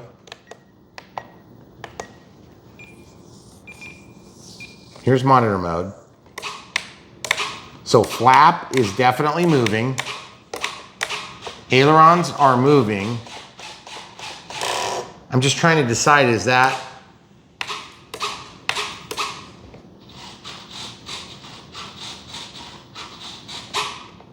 what was that? What was that? What was that? It jumped. Okay. Okay. All right, guys. I think I know what happened. I think when we were plugged into the program mode, we caused something weird. Okay, because look at that wing. Okay? Okay. See this wing? Yeah. De-energizing. I have the yellow wire unplugged. Mm-hmm. I'm gonna plug back in the ESC, energize the plane, throttle cuts on. I trust the plane, at least as it pertains to the throttle. We're gonna wait for the initiation.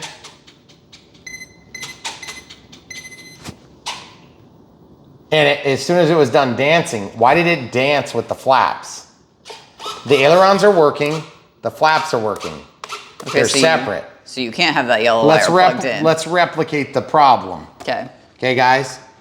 I'm gonna take that yellow wire, I'm gonna plug it back into the gear switch, okay? Back in the gear plug, rather. Let's see if the problem comes back. We're just learning together this time. Plugging in the ESC, watch for this dance. It's probably gonna be all, yep, Yeah. yep. No. Gear switch. Is it because you didn't have the flap system set up the first time we had it plugged in that way? I've never ever seen that before. No, I haven't either. But we don't usually have usually we know that's thrust reverse if we plug in the yellow wire. The yellow cable is the only thing that would have been abnormal. Yeah. I don't know what the heck happened. It danced twice though, and we haven't set up. It danced twice the first time too. I know. Okay, so come back around. We're just gonna assume that wasn't a problem and hope you guys don't see it. That was very strange. Okay, so flap system. 100. There's 0, and then this will be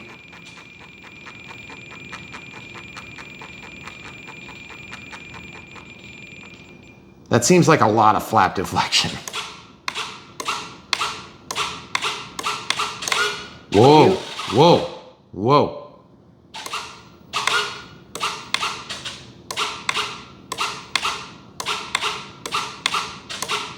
There's something going on here. Is it going between modes?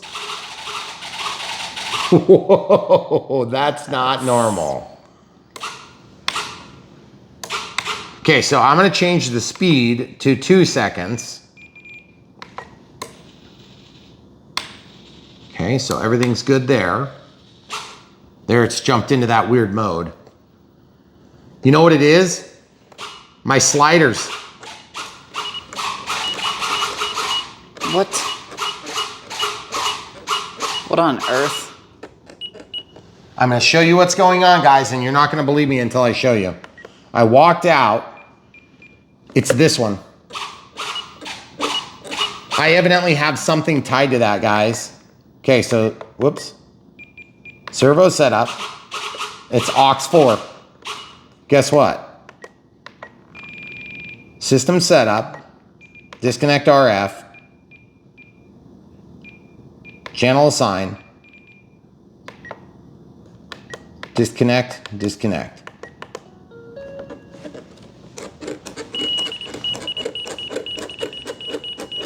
That's never happened before. The most bizarre thing we've seen in a long time. Takeoff flaps, landing flaps. Okay? roll left, roll right, elevator up, elevator down. That's not hooked up. Y'all left, y'all right.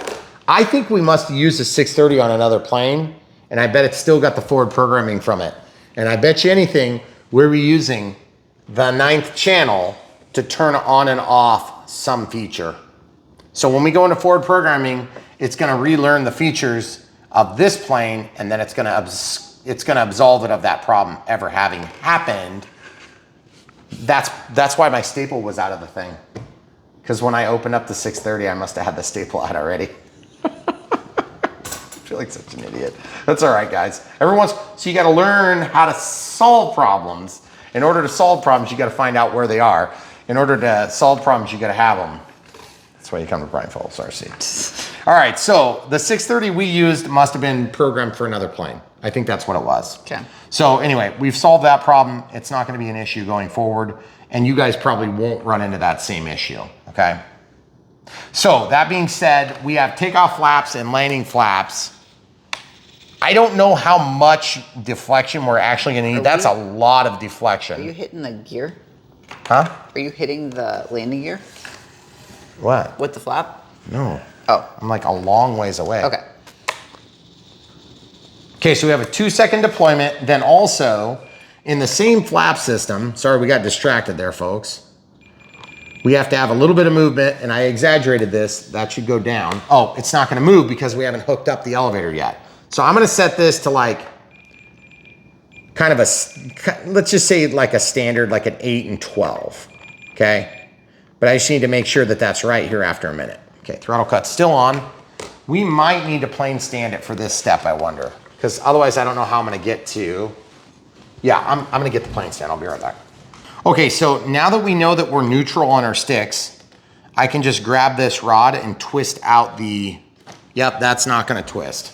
So normally I would suggest if you have to move these things and they're sticky like that, grab them with probably needle nose pliers, or if you have enough room, you can use 3 fingers. So I'm gonna grab this with needle nose pliers so we can spin this out. Very, very hard to spin. Oh my goodness, there it goes. Also, it's a good time to break that if you're trying. See, as you're spinning, it's very hard not to bend this, and it's very easy to then break the tip. If you break the tip, you're screwed. That's why they give you spares, camera crew. Mm-hmm. So I'm just going out a bunch of turns until this gets close to where we need it. How do you know what close looks like? Well, when this is in the correct position, the elevator will be neutral, okay? When that's in the outside-most hole. If you want more control authority, you can go to the next hole in, and if you want even more, you can go to the inside-most hole. I tend to like whatever the recommended position is, and then just maybe a little bit more sometimes. Now that I've turned it a number of times, it's easier, but I'm still not quite getting it. And you don't want to put a lot of side pressure on these because these can break, okay? So you see how I've just I hold this with my index finger and my thumb to keep it flat. And you see it's not quite making it in. So I got to go out a couple more turns. Just grab the needle nose and just go way back on this part of it. There's 1, there's 2, okay? Probably might have gone just half a turn too far. No, that's about right. Okay.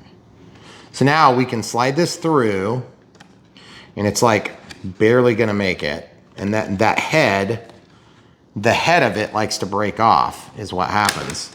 Well, if the head of this breaks off, then you're also screwed, okay?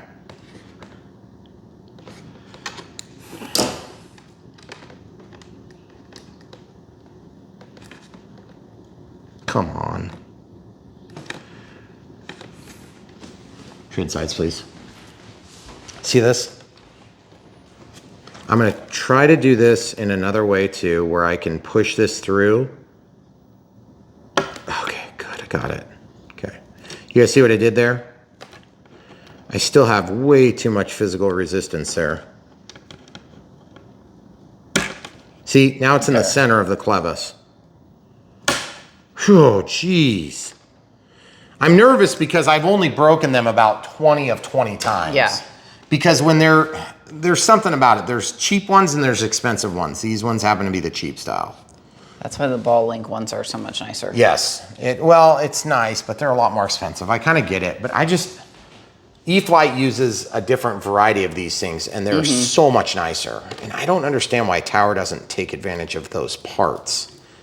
Probably because they're trying to hit a different price point. I get it. But at the end of the day, Brian Phillips RC is not here to puff the egos of the designers at any one particular brand. We like planes, even in their imperfect state. Hear us correctly. There's not going to be very many RC planes that are perfect. Right. There are a lot of RC planes that are really well done, and there are RC planes that have like one stupid thing like that. I'm not trying to beat up the plane over one detail. I don't want you guys to hear that wrong. Because at the end of the day, we want more planes. We love planes. Okay, hold this. I'm gonna twist that out, okay? Goodness gracious. Goodness gracious, that first twist is like almost impossible. Okay, so now the rudder, I'm gonna make sure that's square, 90 degrees to the angle of this thing. Okay, so I'm gonna lift that up.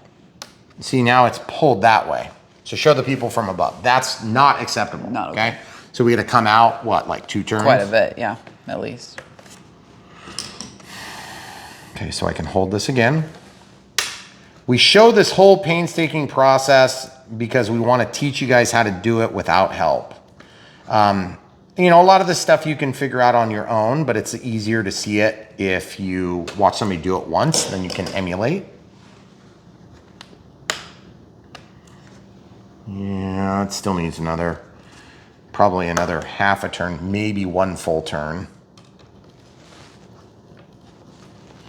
There's 1/2, there's 1. See, and when you let go, it spins. That's not good. See, the problem is if you don't hold on to it here, you'll untwist it on the other end. Show them from above, then I need to check. It needs to go out another half. I'm sorry, guys. Not trying to waste your time, but I am trying to show you how I do it. And a lot of times people will not watch the video and then they ask the questions. Do me a huge favor. If you are gonna ask a technical question, watch the video or at least the section, because it is really hard for me to go through and answer the volume of questions that comes in when we film a video that shows exactly the answer. It's difficult for us to keep up. And so we wanna respect the people that watch the video most. Well, it's hard for us to remember. Yeah, because we build these things so often. We have to go back and look. Yeah, we literally go back and watch the video. So there it is.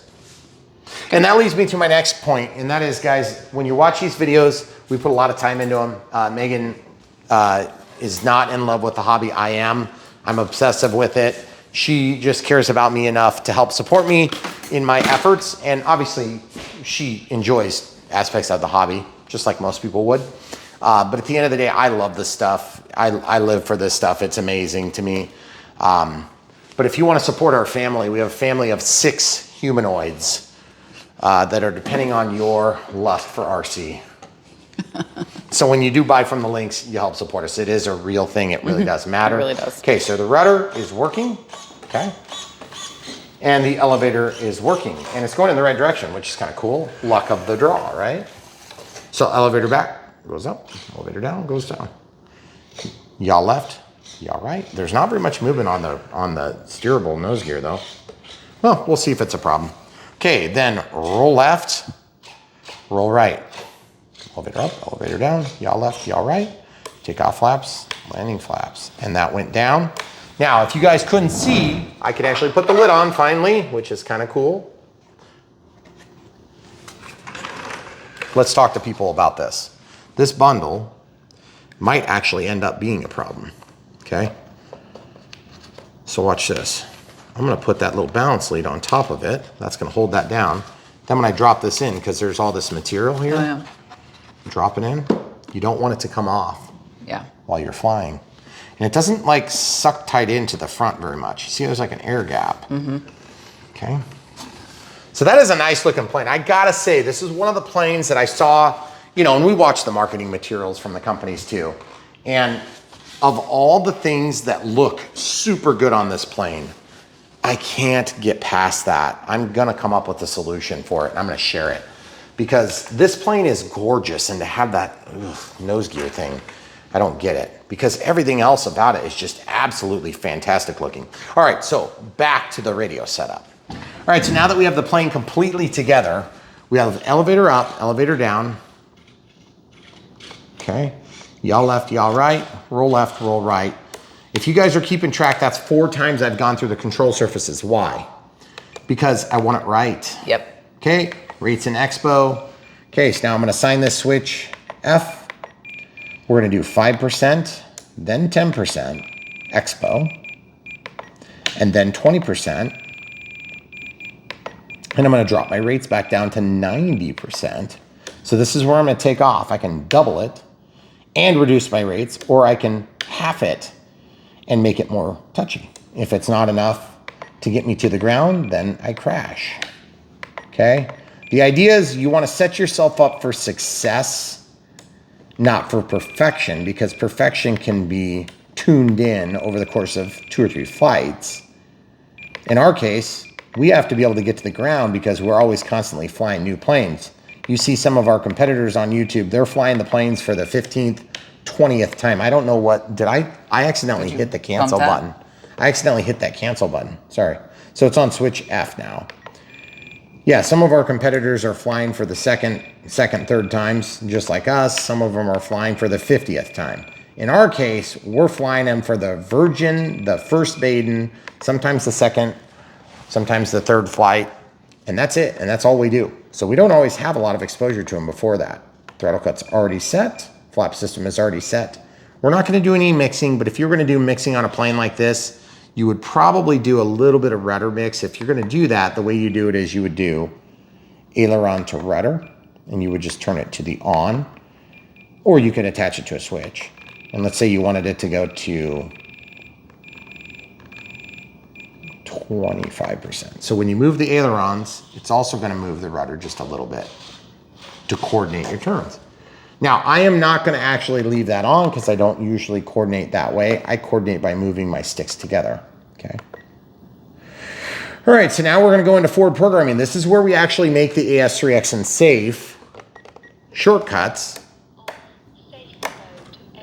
do something, because those are just labels, okay? So forward programming, gyro settings, AS3X settings.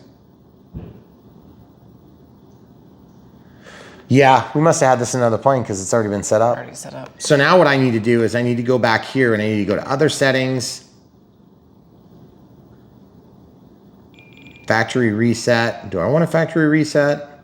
Restore from backup, save to backup, initiate. No, I want to do first time setup. All right, I'm gonna pause and find that. Okay, so from gyro settings, I'm gonna go to system settings and then relearn servo settings. So that would automatically fix that thing where this was causing it to turn on and off. So now I'm gonna go back to gyro settings, AS3X settings, AS3X gains. See how it says flight mode 2? It's not even set up now. So what we have to do is we have to go to F mode setup. I have to change the channel. See how it says aux 4? That's exactly what was happening, okay? So I want to change this back to either D or flight mode, okay? So in this case, D is fine, but I actually want to go to flight mode. Oh, well, I guess we'll go to D then. So D is now going to control it. Now, when I flip D, it's not changing, so it didn't actually take. Aux 1 is not what D is controlling. What is D controlling? D, I don't know, but aux 1 would be flaps. That's right.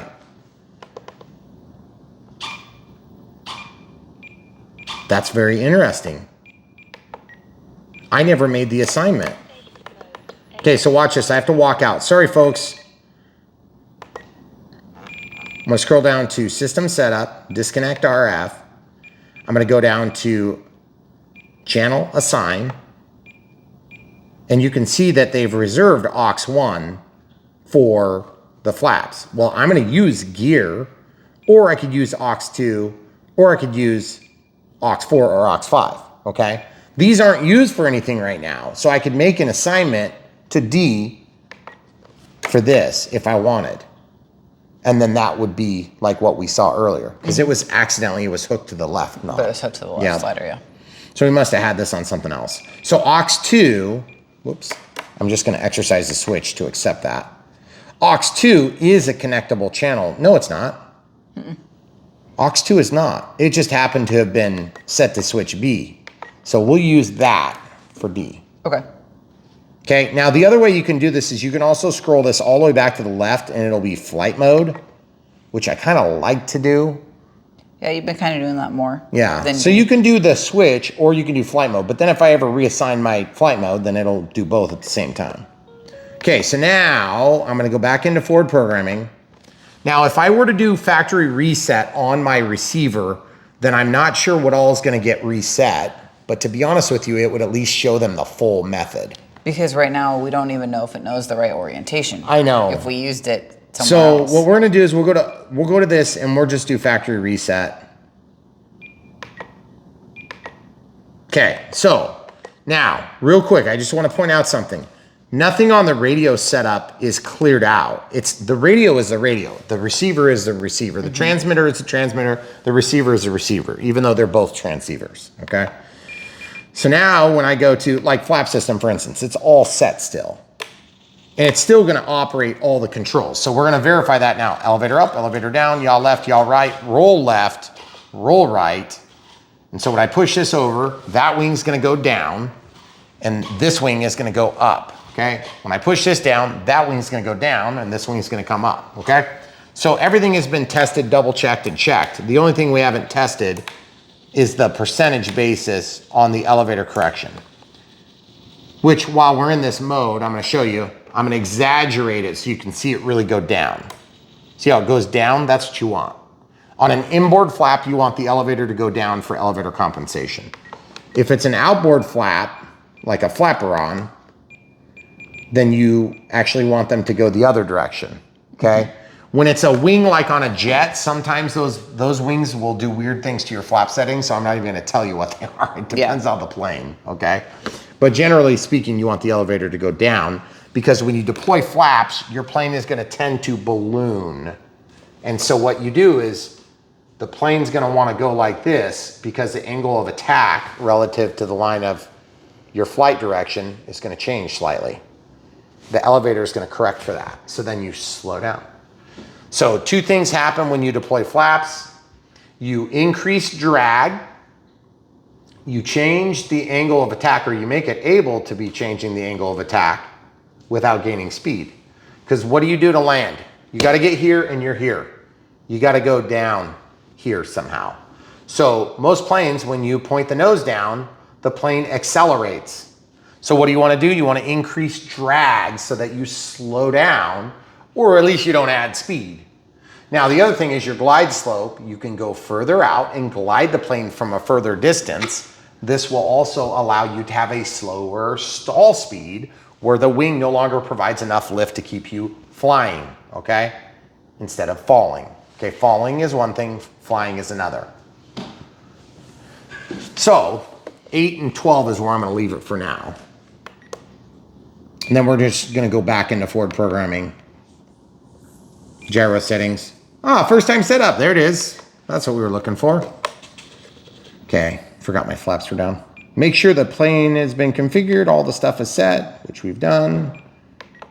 Okay, set it on its nose. Okay, set it level. Continue, set it on its nose. This is where it learns its position.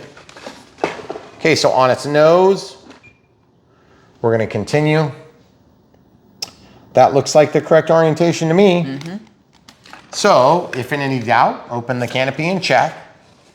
So that's orientation 5. So we'll continue. We're gonna set the gain channel. The gain channel is gonna be your right knob, so aux 3, you can't just exercise it in this case. So highlight that, scroll, and you can see it highlights it over there, which is kind of nice. Apply. Now it resets. It's gonna dance once because AS3X is now active. Yep, we should have known because it danced at the beginning. That's why I was confused. Okay, so it's rebooted, so click, go back into forward programming, let it populate the menu. If you guys ever wondered why there's a delay, a latency, it's because it's reading the data that's stored in the memory here, and then it's displaying it for you on the screen. Okay, so gyro settings, F mode setup. Now we can set this, and now we can set it to flight mode. That's what I was trying to set it to earlier. So highlight this, scroll down to flight mode. It says aux 2, and the input is gonna be switch D.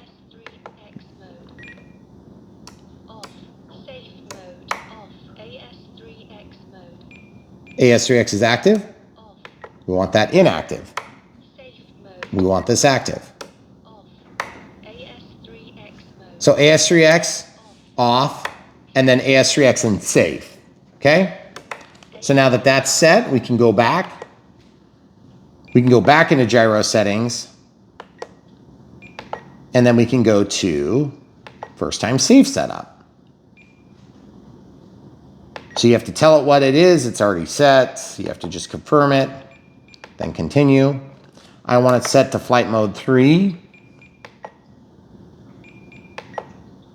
Okay, so now this is where it's gonna learn. Like if you have your receiver mounted and there's like a plane where, you know, it's like lifted a little bit this way or it's kind of kicked a little bit that way instead of being totally flat, both plumb and level, then this is where you correct for it. So level, model, and capture attitude.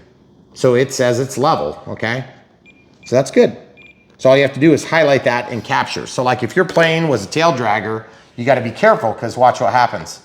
If this is a tail dragger, it's gonna change the pitch. That's the way the plane is gonna fly. Right. Which means guess what's gonna happen? When you're in safe, it's gonna try to climb, okay? So now watch, I'm gonna level it and capture attitude back to 0. Pretty cool, huh? Except, of course, now it's not quite the same, so I'm gonna try again. See? And you'll notice it'll do that sometimes. So if in doubt, just do it again a couple of times. All right, so flight mode 3, I want safe, self, level, and angle demand.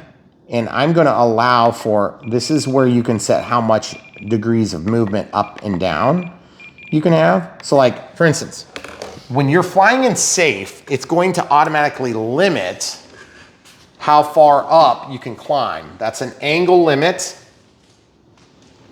It's gonna angle limit and angle limit so that you don't flip the plane upside down and get into an unrecoverable circumstance. But if you're upside down with safe off and you turn it on, it's going to find the quickest route to level. And if you were to let go of the sticks, it's gonna level the aircraft automatically.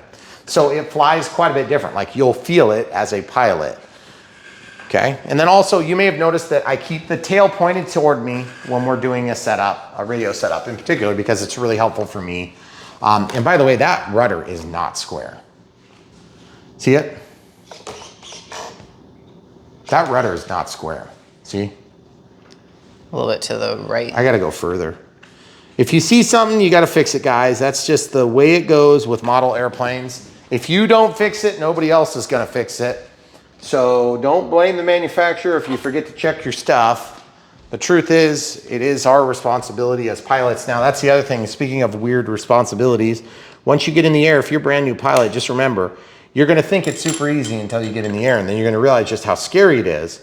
So get everything ready while you're on the ground as much as possible. That's why these videos are long, because we wanna teach people all the bells and whistles that you can use to help make flight experience really good. But the flight experience is only gonna be as good as you are prepared for it to be good, guys. That's why we do this channel on Brian Phillips RC. We wanna keep you here and keep you informed. That's why we have the latest and greatest on all this technology. Okay, so I'm gonna just go ahead and pull this out. Oh shoot, I need to hold it, don't I?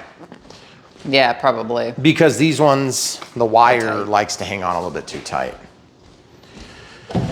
So if you're brand new to Brian Phillips RC and you don't know what we do here, we do this here.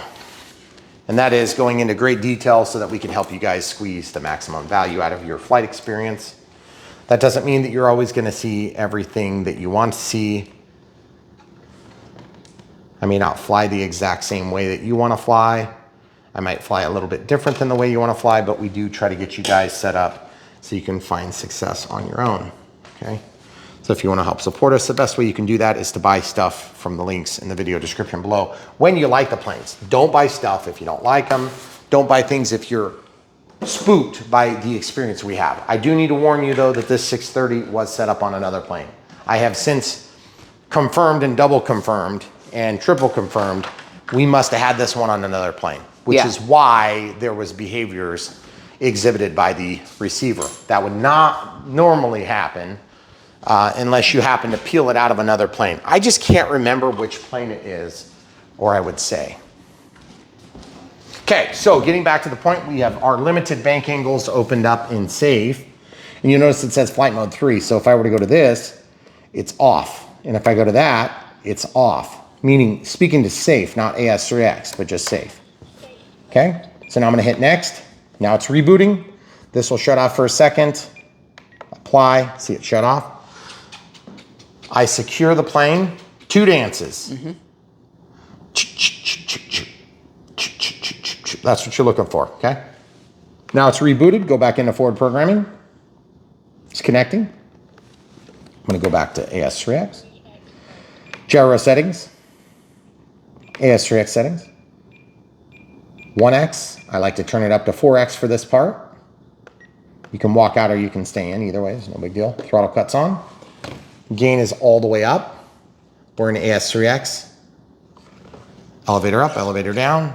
Yaw left, yaw right, roll left, roll right, take off flaps, landing flaps, take off flaps, and now. What we're gonna do is we're gonna pick up the plane and move it. Nothing's happening. That's because we haven't given throttle, so I'm gonna hold this safely. Throttle cuts off. Good power, throttle cuts off. See the rudder? It's resisting movement. See the elevator? It's resisting movement. Ailerons, resisting movement in the right axis. If you guys don't know what I'm talking about, if I were to pitch up the nose of this plane because wind pushed it up, but I didn't tell it to, I want that to resist, okay, by going down. If the nose gets forced down, I want this to resist by going up, okay, see? So same thing here. The ailerons, if I were to have a wing get pushed up by the wind, I want this to resist. Okay, if this were to be pushed down, I want it to resist by going up. It's a little easier to see the up. Okay, up or down. Whatever direction you're going, you want it to be the opposite direction. The rudder's super easy to see, and it's sometimes easier to see from a first-person perspective. So as I rotate the plane, it's resisting. As I rotate the other way, it's resisting. Now look at the elevator. I resist up, I resist down, I resist up. Whatever direction you're moving it, I want it to resist that way. Resist down, resist up.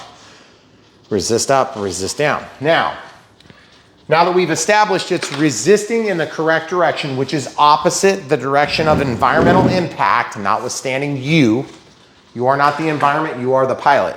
Elevator up, elevator down, yaw left, yaw right, roll right, okay? So everything's working. Here's the second thing you can test. Obviously throttle cuts on and it's tested because I am closer, I don't want to get cut, that would suck, okay? But I can hold the plane inboard on the wing and do this. You guys hear it? Turning the knob down with the same amplitude of movement. You can test your gains. Now I'm going to test it off. Off. On. Safe. Okay, now safe. The master gain speaks to the amplitude of AS3X, not safe. Okay, so. Trying to find the quickest route to level. So it's this way.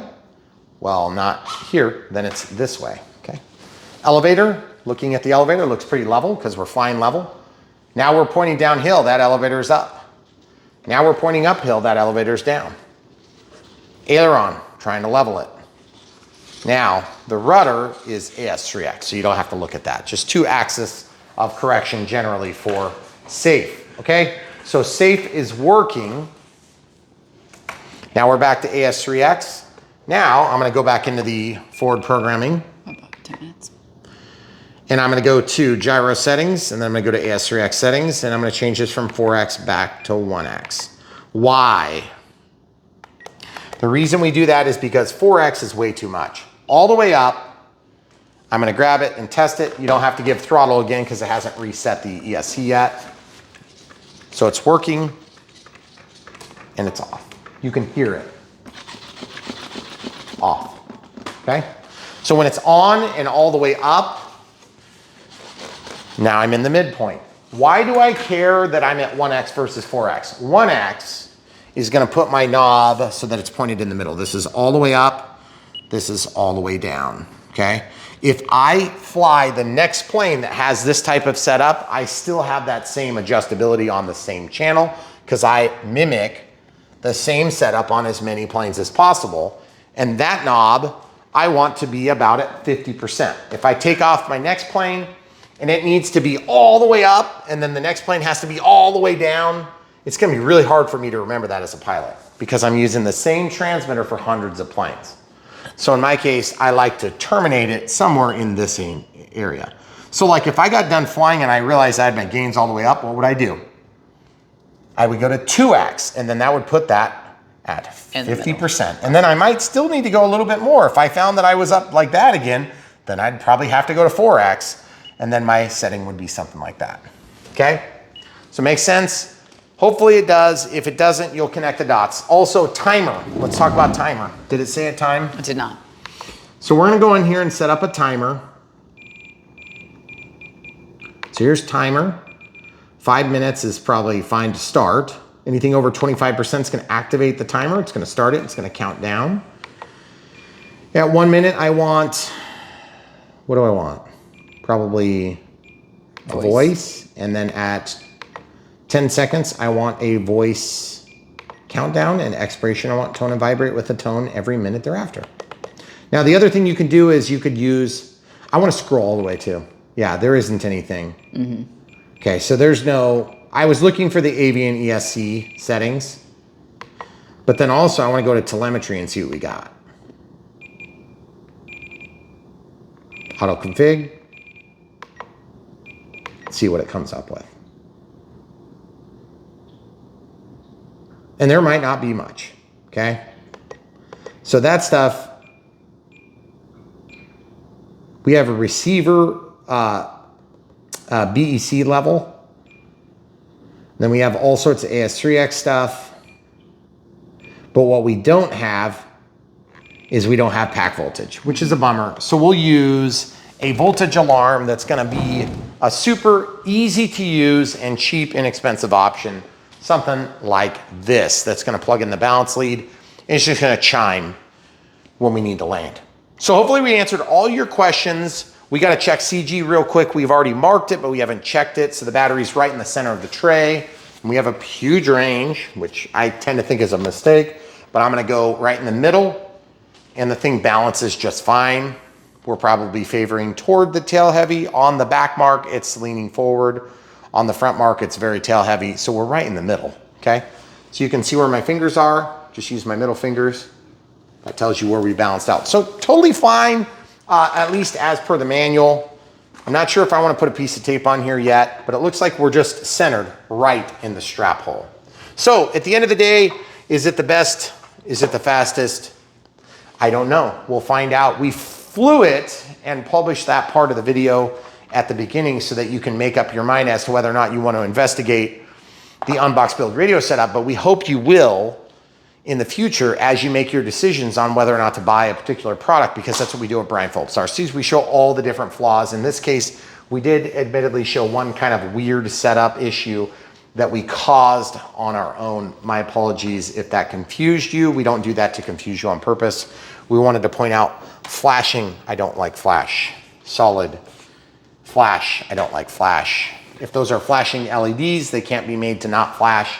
But I believe there's a controller somewhere in there, so it's possible you could undo the little controller if I can find it, and I'm not seeing anything there. They're probably just straight up flashing LEDs, okay?